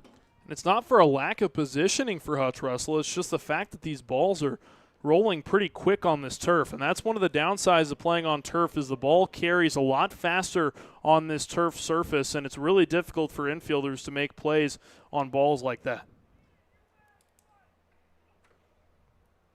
Number 45, James Delamico, now at to bat. He has Caleb DeRozier at second and Matthew Pinal at first. 1 out and a 4-0 lead. The changeup misses up high from Colin Nybauer, and it's 1-0.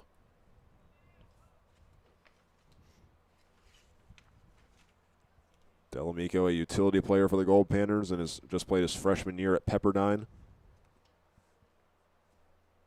He's looking for a hit tonight to extend his hit streak to 5 games.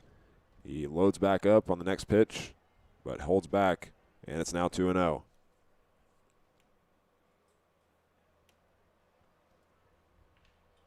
Delamico played in 50 games in his freshman season with the Waves, a .283 average with 53 hits and 30 runs. And now Nybauer looks back at second base, deals the 2-0. And that one catches the high inside corner for strike 1. James Delamico playing at Pepperdine. He's actually playing at his family's school. He has a long family history that's played baseball there. His dad, Kevin, was a part of the 1992 Pepperdine team that won the national championship, and his uncle also played at Pepperdine before being drafted by the Phillies. The 2-1 is on its way, and Nybauer puts a fastball down low, and the count moves to 3-1.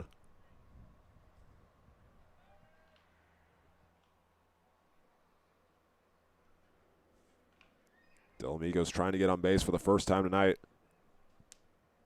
Nybauer looking for another strikeout. The pitch takes a bounce, and it gets away from Bran Wilson. And it's not going to matter. Both runners will advance to their next spots, and the bases will be loaded for number 29, Troy Morrow.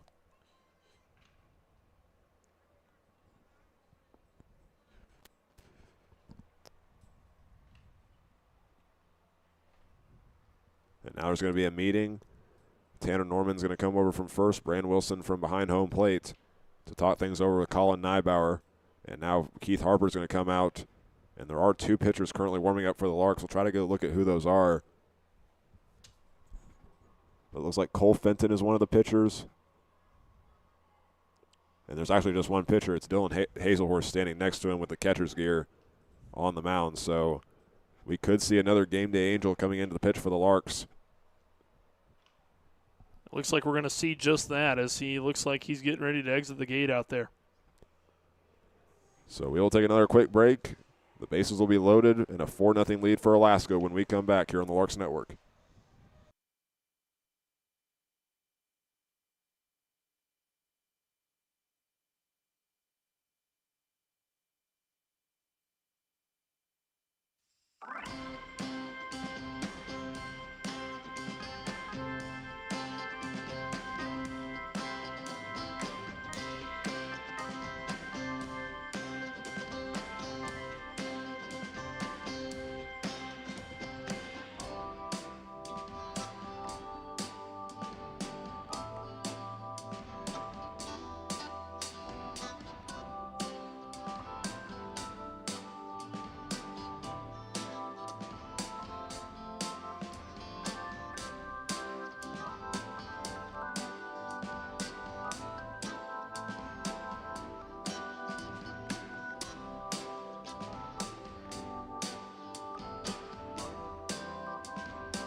Colin Nybauer's night comes to an end after 2 1/3 innings, where he gives up 2 hits and records 1 strikeout.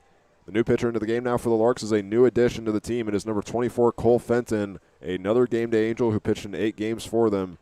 And the freshman from Mesa Community College gets set to face the 6-hole batter, Troy Morrow.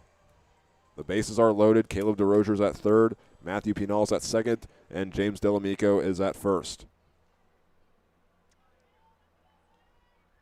So a big opportunity here for Cole Fenton. The Larks saw him twice in the regular season.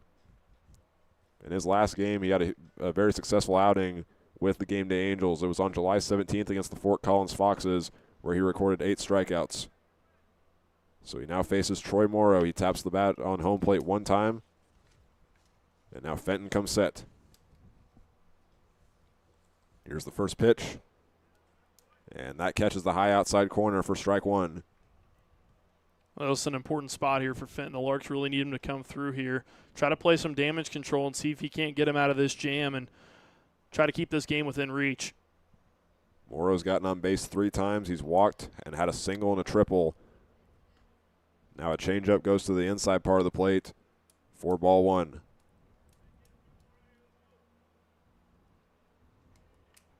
Morrow came into this game with a .280 batting average and 30 hits. He's extended his hit streak to 5 games.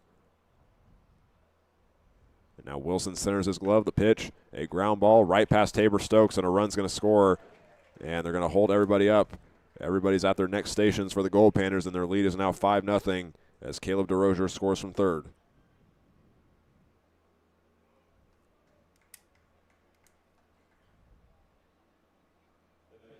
That'll now bring up number 32, Will Bandel, the catcher, for his 4th plate appearance.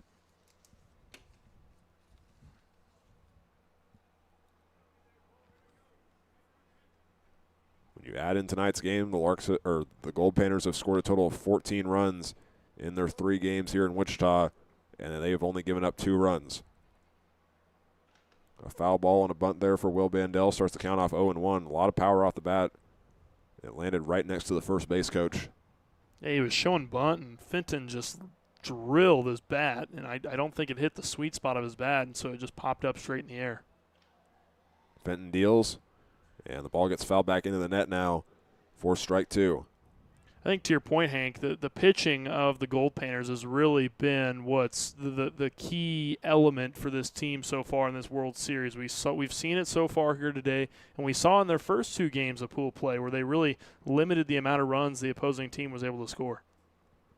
Fenton looking for his first strikeout of the Lark. As a Lark, here's the 0-2, and it's a swing and a miss for out number 2. He gets Bandel swinging on the outside part of the plate. And he adds his first strikeout as a Lark after 22 as a game day Angel. Important out there for Cole Fenton. Now he's not as worried about the fly ball out into the outfield because it won't go down as a sacrifice fly. It'll give the outfielders a little bit more leeway and ease out there to go ahead and try and make a play if the opportunity presents itself. Michael Ryan will try to keep the inning alive. The first pitch to him goes up high but gets in the zone. No balls and 1 strike.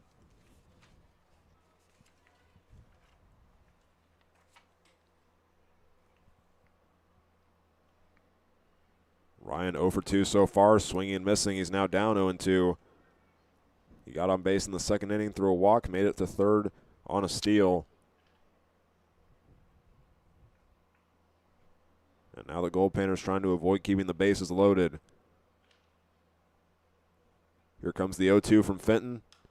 And this one's hit high in the air into foul territory. Heading towards the batting cages out in left field. And it actually lands over them and goes into the street beyond left field.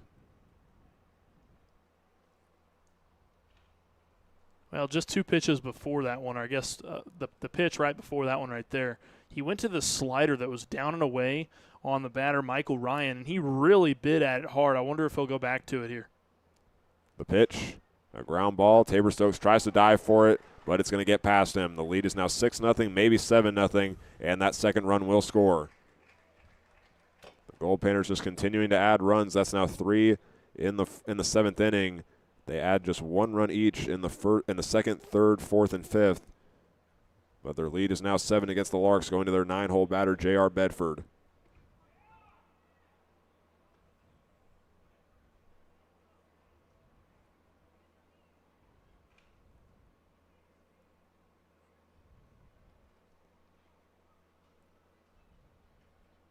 Fenton watches the runner over at second base. Now the pitch. Misses upstairs. 4-1. Bedford is the 8th batter at the plate here in the 7th inning for the Goldpanners. He has Morrow over at second base and Ryan at first. And now the pitch and a steal attempt. And the steal is successful. A very close tag there from Hutch Russell. But the third base umpire will call him safe. And Troy Morrow also gets the steal over at third. The last pitch was called a ball, so it's now 2-0 to Bedford. Bedford, another player from Modesto Junior College. The player of the game against Tessa's Army, and now a balk is called. And that's going to give the Goldpanners an 8-0 lead that sends Morrow home from third and Michael Ryan over to third.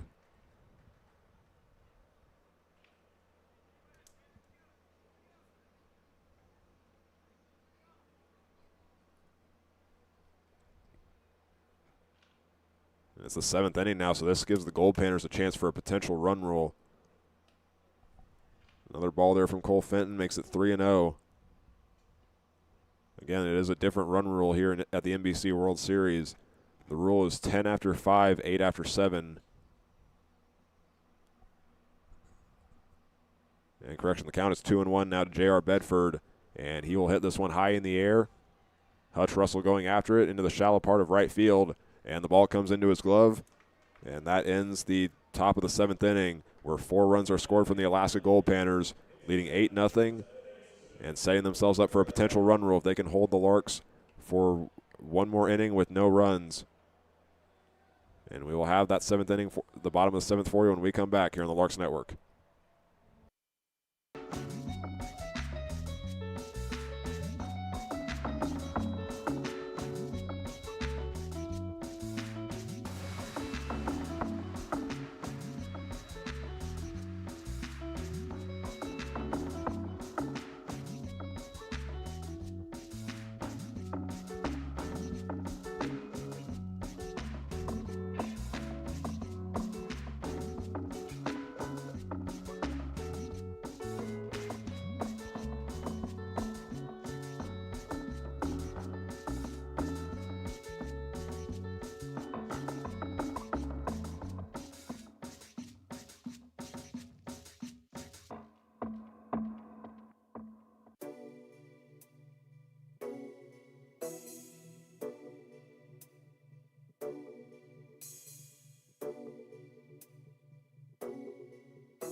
The Goldpanners are sending Lucas Zach back out to the mound for one more inning, which could give him a complete game as long as he gives up no runs and gets the 3 outs.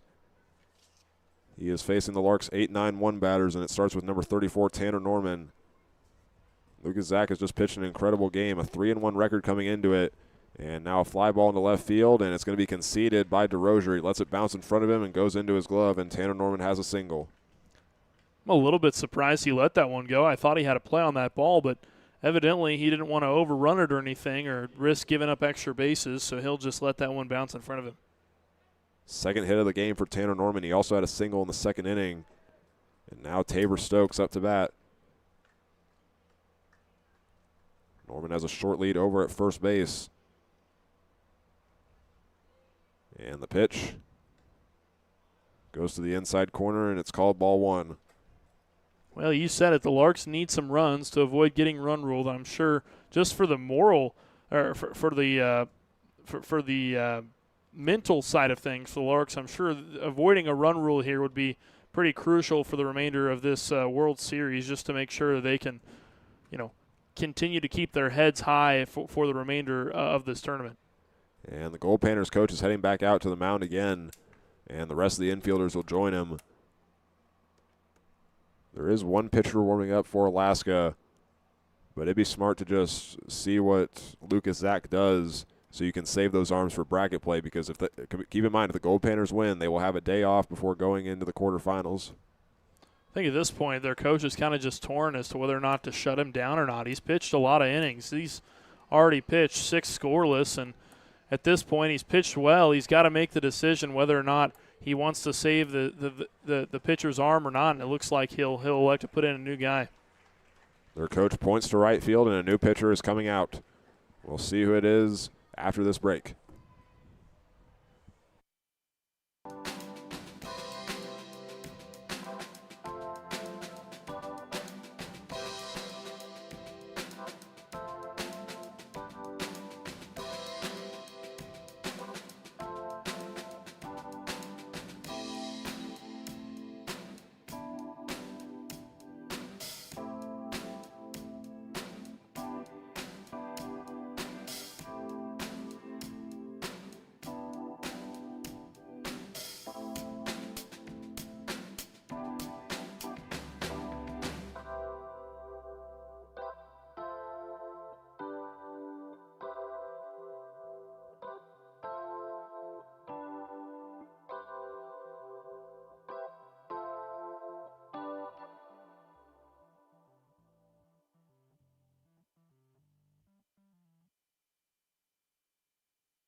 The Goldpanners end Lucas Zach's night after 6 innings pitched and giving up a run to start the bottom of the 7th inning. They're going to turn to a new pitcher. It is number 20, Easton Roth, a freshman from right here in Wichita that just played this last season at Iowa Western Community College, facing Tabor Stokes.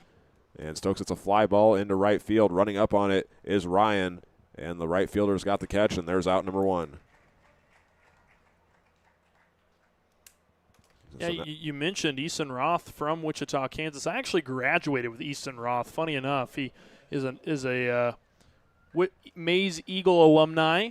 He pitched there all 4 years of high school. Admittingly enough, I didn't go to very many baseball games when I was in high school. Didn't really get to call many, so I never really got to see him play much in high school. But all I can say is that he was one heck of an athlete in high school. And now he's facing number 5, Max Flowers, and he had a very successful season at Iowa Western. He deals a ball there to Max Flowers. Just looking at the numbers, 31 innings pitched, 2 saves, a 2.90 ERA, and 47 strikeouts in those 31 innings. And there's a reason that he's already found his 4-year home. He deals another ball to Flowers. It's now 2-0. He recently announced that he's committed to play Division I baseball next season. He's headed to the Southland Conference with the Stephen F. Austin Lumberjacks. He works with Tanner Norman at first base, and now the 2-0 pitch to Flowers. Bounces to the outside for ball 3. I'm sure for Roth, this is a pretty full circle moment here for him, getting to pitch in the NBC World Series. This is a tournament I'm sure he went to when he was growing up. This is kind of a staple here in the Wichita area for really anybody that plays baseball or loves the game, and I'm sure this is a full circle moment for him getting to pitch in this tournament. And that will be another ball to Max Flowers. He's going to head to first, and Tanner Norman's now over at second. And this is the second time Tanner Norman's been in scoring position. He was in this spot in the 2nd inning, and he almost scored the Larks' first run of the game, but got tied out at home. And now Rainer Bean up to bat.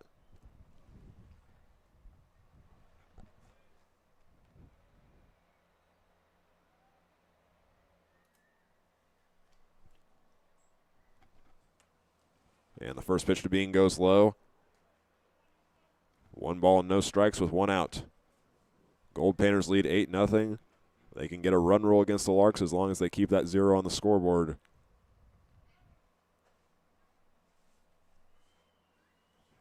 Norman plays close to second base. Flowers taking a bigger lead. And now a 75-mile-per-hour pitch there to Bean is another ball. It's now 2-0. Roth mixes 4 different pitches into his arsenal. He throws a fastball, slider, curveball, and changeup. Battling against a 2-0 count. He kicks and deals. It goes high and outside as the catcher Bandel lifts his arm up. And another ball is thrown.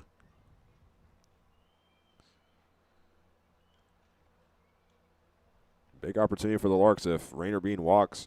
It's the 3-hole batter, Hutch Russell, up next with the bases loaded. And the 3-0 does not catch the strike zone. It almost got the corner, and the bases are now loaded. Norman's at third, Flowers is at second, and Bean is at first.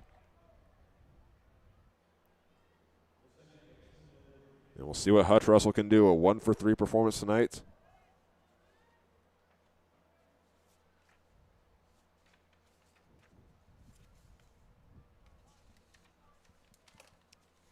Readjusting his gloves before going back into the left-handed box to face the left-handed arm of the freshman Easton Roth. Roth deals a pitch that bounces way in front of home plate. 1-0 is the count.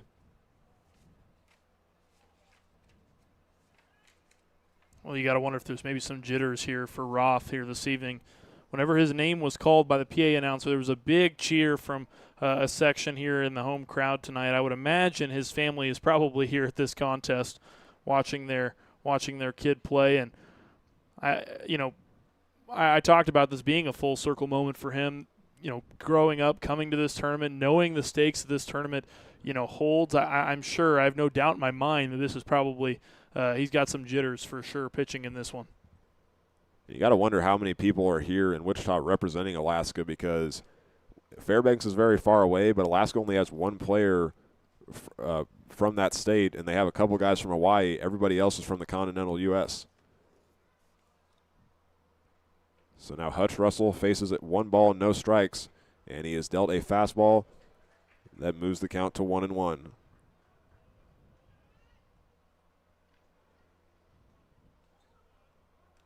Again, the runners are Tanner Norman at third, Max Flowers at second, and Rainer Bean at first with 1 out and a 1-1 count. Russell batted .375 in the regular season, and now he watches another ball go by. And Roth relying on the fastball again. There's now 1 ball and 2 strikes. This is where Roth can kind of mix it up a little bit more here with the 1-2 count. He's really in the driver's seat of this at bat. Russell holds out his bat with his right hand and now rests it on his shoulder. The pitch is fouled back and out of play, way behind the third base dugout. Still 1 ball and 2 strikes to the KU commit.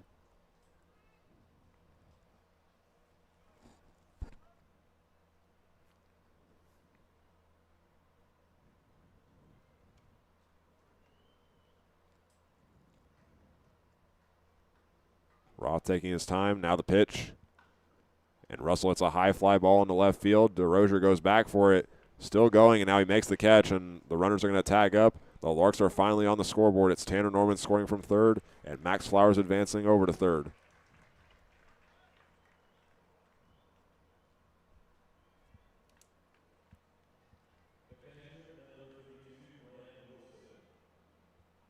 Now number 32, Brand Wilson, comes up to bat with runners at the corners, and there's going to be another meeting here for the Goldpanners.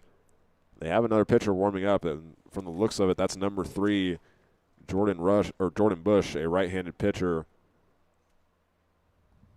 So we will see, and yes, their coach just pointed out to the right field dugout, and Easton Roth's night comes to an end after giving up a run that prevents a run rule. 8-1 is our score, and now Jordan Bush making his way out to the mound. We will be back to X Stadium in just a moment here on the Larks Network.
The Alaska Goldpanners have made a second call to the bullpen here in the 7th inning And now replacing Easton Roth is number 3, Jordan Bush, the sophomore right-hander out of Incarnate Word, to face number 32, Bran Wilson, with runners at the corners. It's Max Flowers at third and Rainer Bean at first. Both of those two walked at the top of the order.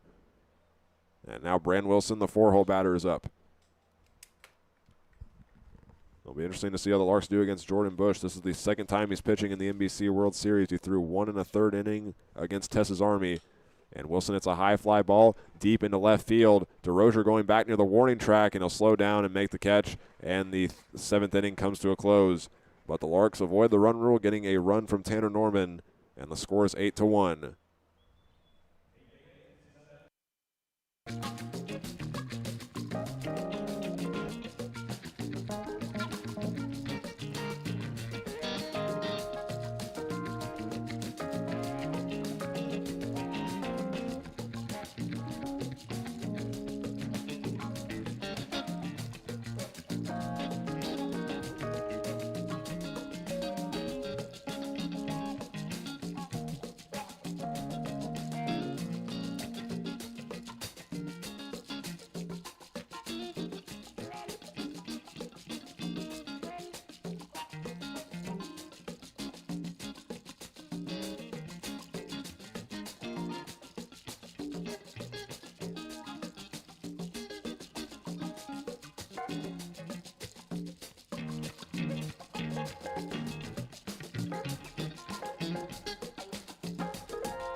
Alaska made two pitching changes at the end of the 7th inning. The Larks respond by making one of their own for the top of the 8th.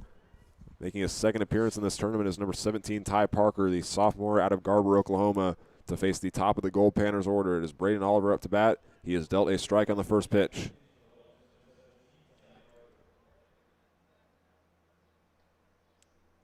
After Oliver, it's Dario Freschi and Caleb DeRozier up to bat. And now Parker gets set to deal the 0-1. And this one takes a bounce in the left-handed batter's box against the right-handed arm of Braden Oliver, making it 1-1.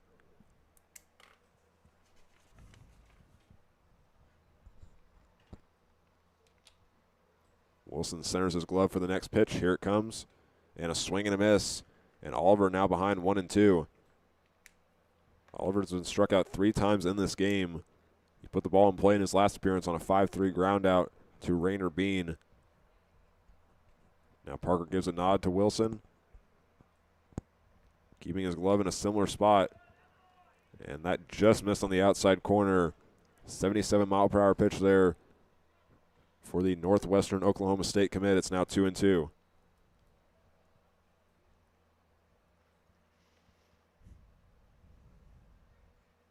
A deep breath from Parker. He goes inside. And another ball is dealt. It's a full count for the second baseman. Oliver trying to get on base for the first time tonight. He is one of 2 players for the Goldpanners who hasn't gotten on. Now the payoff pitch by his face, and that's ball 4.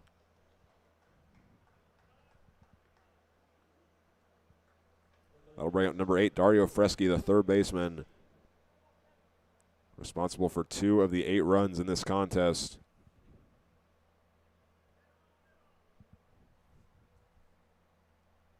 Freschi been a very notable player for this team. He's gotten that solo home run from the 3rd inning. He singled in the 5th and eventually scored. Now Parker deals. This one will go by his feet and a steal attempt. Tabor Stokes slides down to field the ball and was unsuccessful in applying the tag in time. Raiden Oliver goes to second base, and the count is 1-0.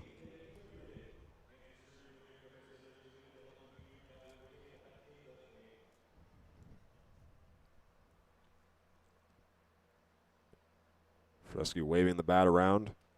Parker looks back at second base a second time and now deals. A sky-high pop-up into foul territory. Wilson going after it near the net. He backs up a little bit and makes the catch and gets out number one in foul territory.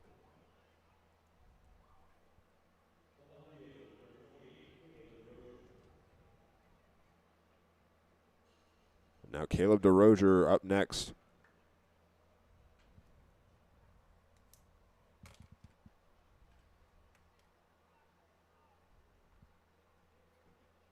Oliver's got a big lead at second base as the pitch goes to the plate.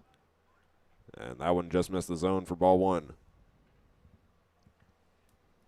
DeRozier's had one run and he's gotten 4 hits, all of which have been singles.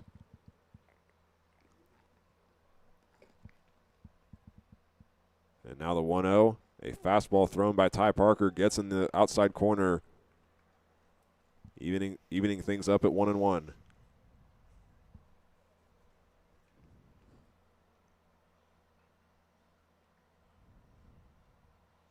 Parker looks back again to the base runner Braden Oliver, and now will throw back. Hutch Russell playing way back behind second. He made the catch but was unable to apply the tag in time.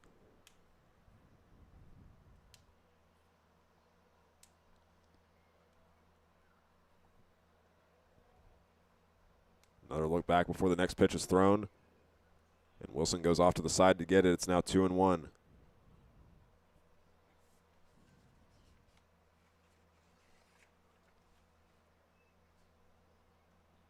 If DeRozier gets another hit, this will be 40 for him on the season. Came in with 35. He's gotten 4 tonight. And now the pitch to untie the count. Misses outside for another ball.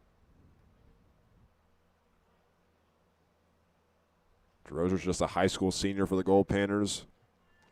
Graduated from Pasadena High School and is committed to play for the UC Irvine Anteaters next season at the Division I level in the Big West Conference. The 3-1, and he hits a high fly ball deep into left field. Holtorf getting under it, backing up. He makes the catch, and the runner's going to tag up. Stokes is the cutoff. He won't get it. Bean gets it and doesn't apply the tag in time.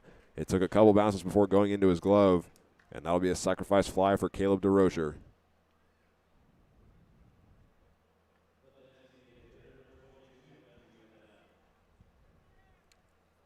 Oliver's now 90 feet away from home plate, with the Goldpanners now going to their 4-hole batter, number 22, Matthew Pinal. He is serving as the DH tonight, scored in his last appearance with his first hit. And now Parker deals the pitch. Right down Broadway, there's strike one.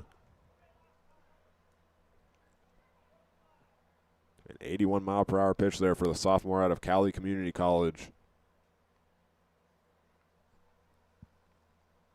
This is Parker's second game of the NBC World Series. He only made 2 appearances in the regular season. And now a pop fly from Pinal is Hutch Russell getting under it behind Tanner Norman near the foul line. And the catch is made, and the top of the 8th comes to an end with no runs scored from the Goldpanners. We'll see what the Larks can do when we come back as they trail by 7.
Now going to the bottom of the 8th inning, the Goldpanners lead the Larks 8-1 with the 5, 6, 7 batters up next. That's Sean Keenan, Cooper Holtorf, and Trent Baker.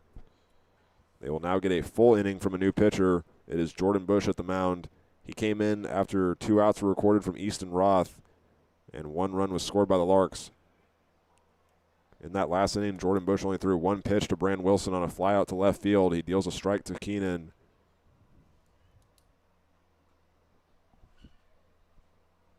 And now Keenan holds the bat up in the left-handed box, playing very close to the plate. The pitch and a line drive into center field. But Morrow does not have to travel far. He is under it, and that is the first out of the inning. Yeah, the wind just totally killed that ball as it went out to center field, and it didn't take much for Morrow to just get underneath it and just had a really short trip over to that right center field area. And the moment that ball got up after a certain height, it just kind of died in the air. Out to bat is Cooper Holtorf, the left fielder. A 1-for-2 performance tonight. He's gotten on base twice, though. The single that he had in the 4th inning, and he was also hit by a pitch in the 6th. He's dealt a ball from Jordan Bush, the sophomore out of Incarnate Word, meaning he will be a college teammate next season of Tabor Stokes because that's where he's transferring to from Ball State. And now Holtorf gets hit for the 2nd time tonight. That one hit him on the shoulder. It was really close to his head. I thought it almost nailed him in the head there on that particular hit by pitch, but the Larks will take it. They got a base runner.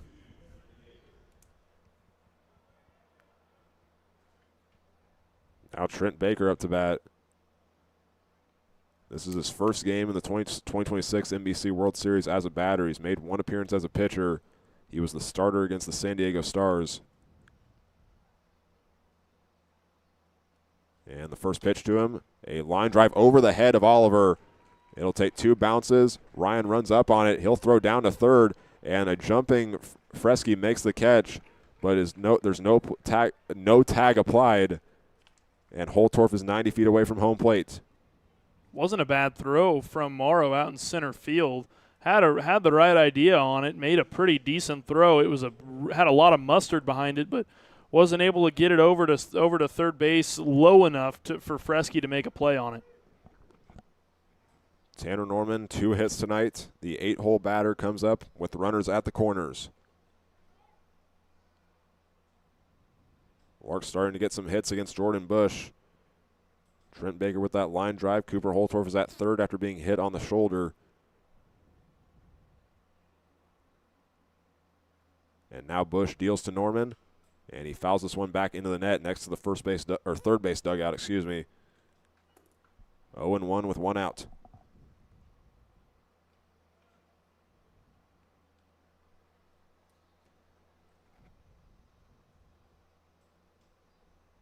Baker's got a lead over at first. Delamico's covering the bag. We've seen a lot of pitchers play in front of first instead of standing on it. The 0-1 to Norman. Low and inside. It's now 1-1. Jordan Bush has a 5-1 record in 10 games this season with the Goldpanners. 31 strikeouts and only 20 hits, as well as only 9 runs given up.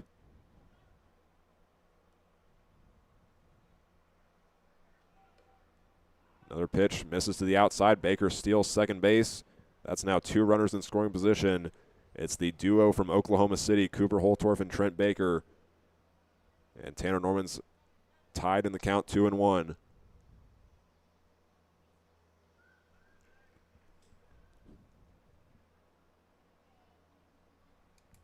Norman just needs a good base hit to get them both home. Now the pitch, and he hits a fly ball into left field. Running up on it is DeRozier. He's got the catch, and Holtorf's going to tag up from third, and he is into home plate in plenty of time. And the Larks are within 6. It's now 8-2 here at X Stadium.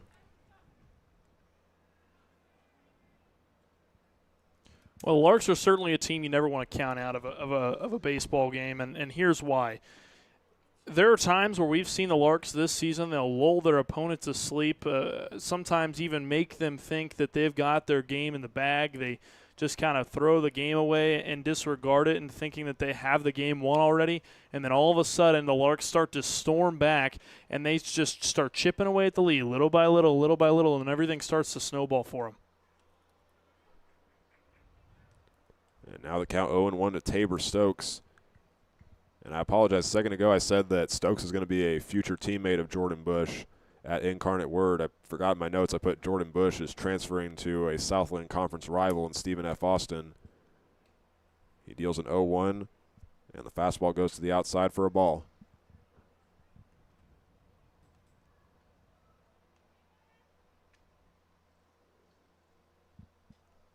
Baker is the lone runner on at second base. Larks trail 8-2 in the bottom of the 8th. The 1-1 goes to the inside, and Stokes leaves it there. It's 2-1. Big chance if he gets on. The top of the order is up next. Max Flowers, Rainer Bean, and Hutch Russell. Combined, they have gotten on a total of 6 times between those 3 batters. Stokes' only time getting on was through a walk in the second inning, and he hits a chopper over to the third baseman. Running up on it is Fresky, and this one takes a bounce on the first baseman, and the ball goes right by him. Trent Baker is sent home by Ben Tinius, and Tabor Stokes goes over to second, and the Larks add another run. The ball took a bounce right before it went into Delamico's glove, and he couldn't track it down all the way. The inning stays alive, and the top of the order up next. That is the first error of the game for the Goldpanners, and the first error of the game also for either team. Well, it'll go down as an E5. Do I think that the first baseman, Delamico, could have maybe picked that ball out of the turf? Yes, but I think at the end of the day, that one really stemmed from the throw on the way from third base. So, the Larks, they're happy with that. They can live with that, and that's exactly why you always run everything out down the first base line. And again, the Goldpanners are making another change on the mound as the Larks have scored once again. They could fight their way back into this game with the top of the order up next. The old saying goes, it's baseball, anything can happen. We'll be right back.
Jordan Bush throws for 1 full inning, And another change is made for the Goldpanners. It's the third time in the last couple of innings that they have made a call.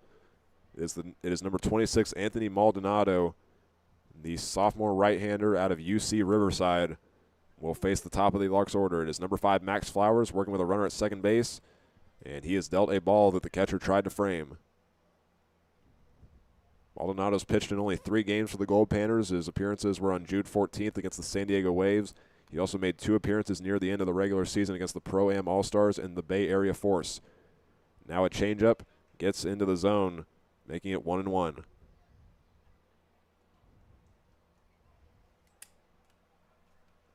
Rainer Bean will be up next, and then Hutch Russell and Bran Wilson. The runner at second base is Tabor Stokes. He advanced to second off of the air. And now the pitch, a ground ball over to the shortstop, and Bedford throws over to first in time, and the inning comes to a close.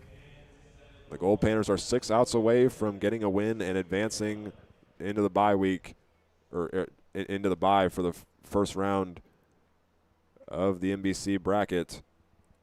And they will have their 5, 6, 7 batters for the final inning up next.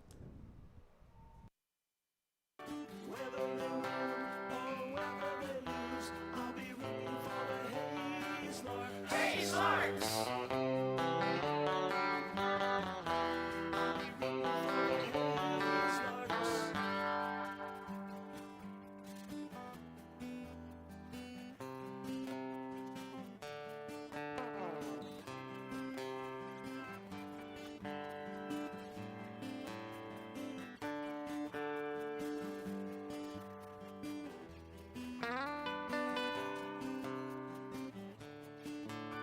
So join me down at the old ballpark. I'll be rooting for the Hayes Larks. Hayes Larks! Join me down at the old ballpark. I'll be rooting for the Hayes Larks. Hayes Larks!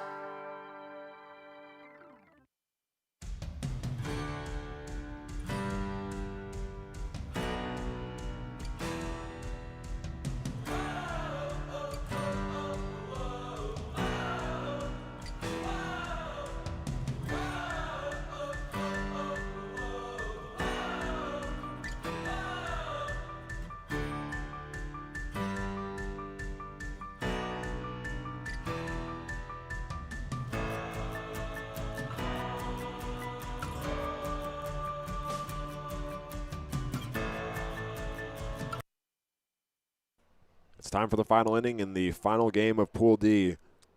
8-3 in favor of Alaska against the Hayes Larks. And Ty Parker returns to the mound for another inning of work. It's the 5, 6, 7 batters up. James Delamico will put the first ball in play. It's a pop fly, and it sails into the loge seats on the right field side here at X Stadium.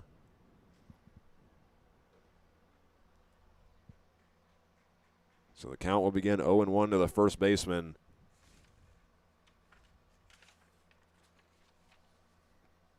Ty Parker did his job in the previous inning. He only walked 1 batter and got some help from his fielders at the end of the inning. And now another line out into center field is Max Flowers, putting 1 away here in the top of the 9th inning.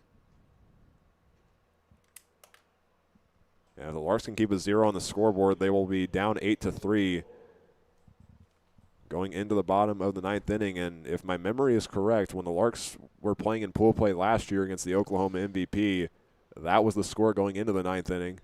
It was, and that was the game that they pulled a miracle together to pull themselves back into that contest. And we've, like I said, we've seen this Larks team come back from pretty big deficits. 5 runs is doable. That is a doable amount of runs to score in an inning, and I think if they can keep that deficit at just 5 here after the end of this, after the end of the top half of this inning, they could be in good shape. The 1-0 is hit right back to Ty Parker. It went off his glove, but he's able to retrieve it and throw it to Tanner Norman, and there's out number 2. Good job by Parker. He had his glove in the right place, and he's able to recollect himself quickly to get that second out.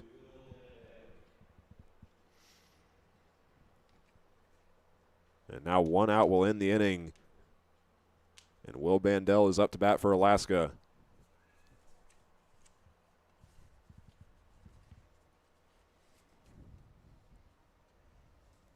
Bandel, another high school senior for the Goldpanners, and another UC Irvine commit. Swings and misses at the first pitch from Ty Parker, falling behind 0-1.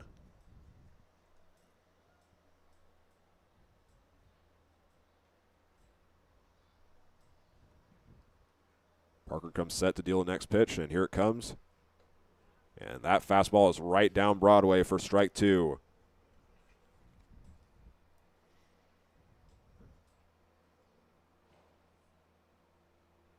Parker gives a couple shakes of his head to Brand Wilson and now is ready to deal the pitch. The 0-2 misses up high for the first ball. Only 7 pitches have been thrown this inning from Ty Parker in his second game of the 2026 NBC World Series. He deals again, now goes to the outside. And Bandel fights back up to a 2-2 count.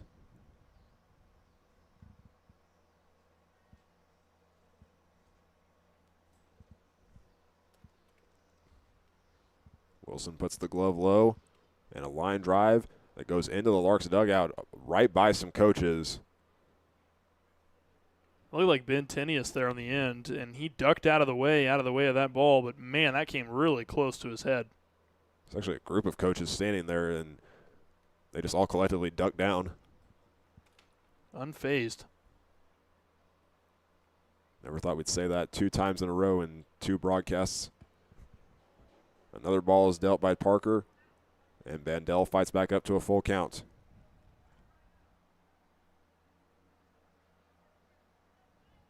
Bandel's walked 9 times on the season coming into this game. He's gotten on base once in this one.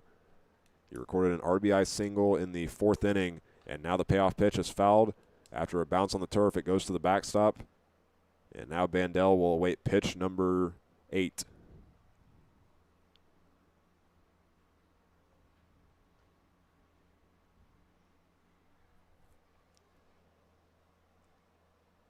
Parker looking for the strikeout.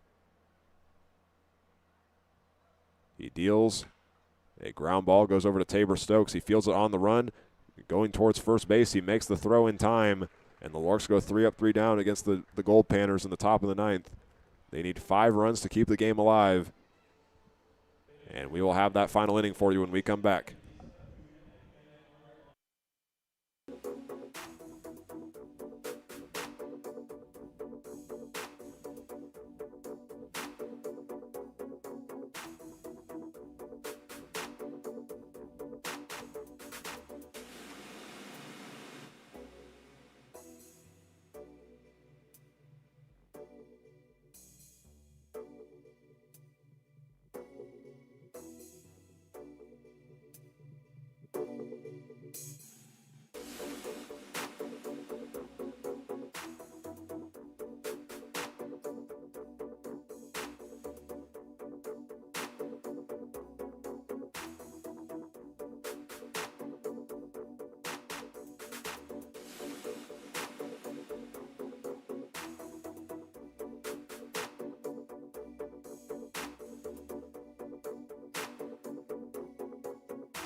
The Larks need 5 runs to keep the game alive, 6 to win it. As they go to the bottom of the 9th inning, they trail 8-3 against the Alaska Goldpanners. It's the 2-3-4 batters facing a new pitcher. It's the 4th time in this contest the Goldpanners have made a change on the mound. The new pitcher is number 22, Matthew Pinal, and the first ball goes in play. It's the shortstop that fields it, throws it to first as the runner or the first baseman was sliding off the bag, but Delamico was able to keep his right foot on, and there's out number 1. So now up is number 15, Hutch Russell. And like I just mentioned, the new pitcher is number 22, Matthew Pinal, who's the fourth batter in DH for the Goldpanners. He is also making his second appearance of the World Series as a pitcher. He got the save in one inning against Texas Army in the Goldpanners' first game. He deals, and Russell is showing bunt. He's going to go down 0-1 on the first pitch.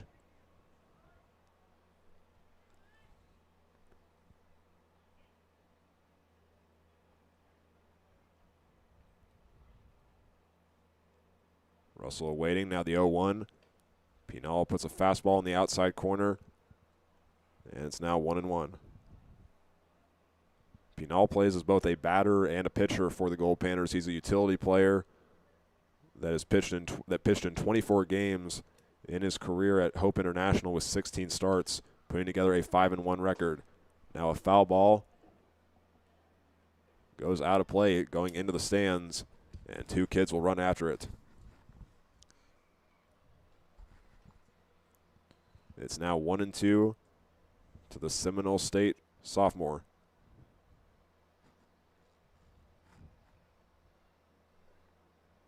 Pinal taking his time.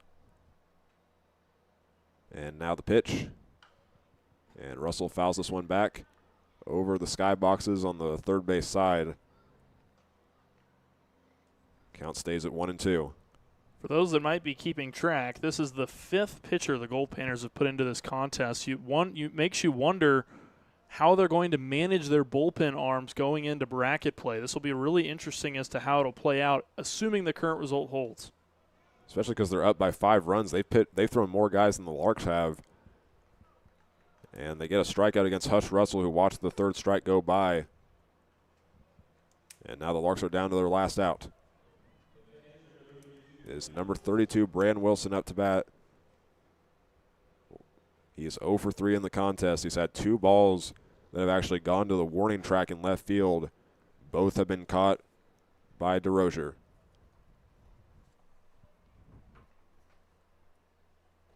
The first pitch is on its way, and Wilson, it's a line drive into right field, and this one's going to drop. And he has got his first hit of the game with 2 outs.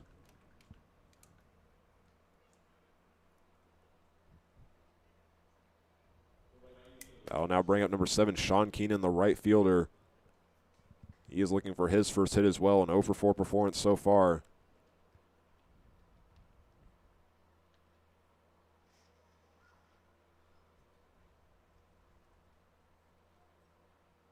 Unless the Larks can put 5 runs on the scoreboard, 6 to win it, they will be playing at either 12, 3, 6, or 8:30 tomorrow. The first pitch to Keenan is a ground ball over to the shortstop, and he will throw it down to first, and the throw is in time for the final out of the contest. So Alaska leads from start to finish in the second inning. They slowly chipped away, adding runs, and they get the 5-run victory to win Pool D and capture a first-round bye. The Goldpanners now improve to 28-12 overall, and the Larks fall to 28-8. And they will have a opening round matchup tomorrow against someone from any of the 3 other pools. We'll have a short post-game show when we come back here on the Larks Network here at X Stadium.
The Alaska Goldpanners got the lead in the second inning and then never gave it back as they beat the Larks 8-3 to win Pool D and capture a first-round bye.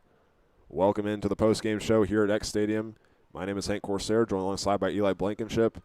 And the Goldpanners did what we expected them to do if they wanted to win this game, is that they relied on their pitching, and then the batting just slowly chipped away, getting those runs in each of the innings. They broke out in the seventh inning, and it was history from that point on. Yeah, 100%. Lucas Zach for the Goldpanners really put together a masterclass on the mound today, and there's no other way to put it. I think the main thing with this game, the biggest takeaway is the fact that the Goldpanners really just outpitched the Larks. It had nothing to do offensively. It really truly came defensively from the Goldpanners. I think the Larks strung together plenty of hits. They just couldn't quite convert. And like I said, it all goes back to Lucas Zach, who just had an outstanding outing on the hill. And looking at some of the batting performances for the Goldpanners, they did a good job at placing the ball at different parts of the field, and really it was the same players that they could rely on for the entire game. Like you look at Dario Freschi getting that home run in the third inning. He contributed 2 runs. Caleb DeRozier, 4 base hits and a run of his own, and then Troy Morrow leads the way with 3 runs as well. Yeah, and they strung together some nice hits, and I think that they were just seeing the ball really well this evening, and you know, only one of them got out of the yard tonight. A lot of that had to do with the fact that Mother Nature was keeping a lot of balls into the ballpark tonight, but they saw the ball well, and they strung together hits a little by a little. They chipped away at it a little bit at a time, and I think that was really the key to their success offensively. You look at that first 5 innings of play. The first inning, they put a goose egg on the scoreboard, but from innings 2 through 5, they had 1 run every single inning, and that can add up really quickly for a team, especially in a contest like this where you have a pitcher who's playing lights-out baseball. So now if the Larks want to win a championship, they will have to win 4 games in 4 days, and they have to battle back from adversity because this is the first time they've lost a pool game in 3 years. The last one was in 2023, where they fell to eventual champion Hutchinson, and they've just had so much success in the pool play since then that they've got to battle against this different adversity that none of these guys have experienced, minus Trent Baker, who was on that 2023 team. Yeah, and you and I both looked at the pool whenever it was announced, and we looked at it and said the Goldpanners are going to be the biggest challenge for us in this pool. And I think on paper, the Larks were certainly the favorite coming into this contest, but I just think when it came down to it, coming down the wire, it really came down to the pitching that the Goldpanners put together. Yeah, they used 5 arms, which I don't think they were wanting to do. I think they were probably hoping to just use the one that they had, but I think one thing led to another, and they felt like they just needed to secure the W so they could secure that bye in the first round. So I think for them, this is certainly a bright spot for them. As for the Larks, I think this is something that they just have to learn from and move on and carry on to that next contest. They've just got to focus on the task at hand tomorrow evening. So the Goldpanners used 12 hits and 8 runs to beat the Larks 8-3, as well as a strong start from Lucas Zach through the first 6 innings. So the Goldpanners have that first round bye, and we'll get tomorrow off. The Larks will play tomorrow and will have to win 4 games in 4 days if they want to be crowned 2026 NBC champions.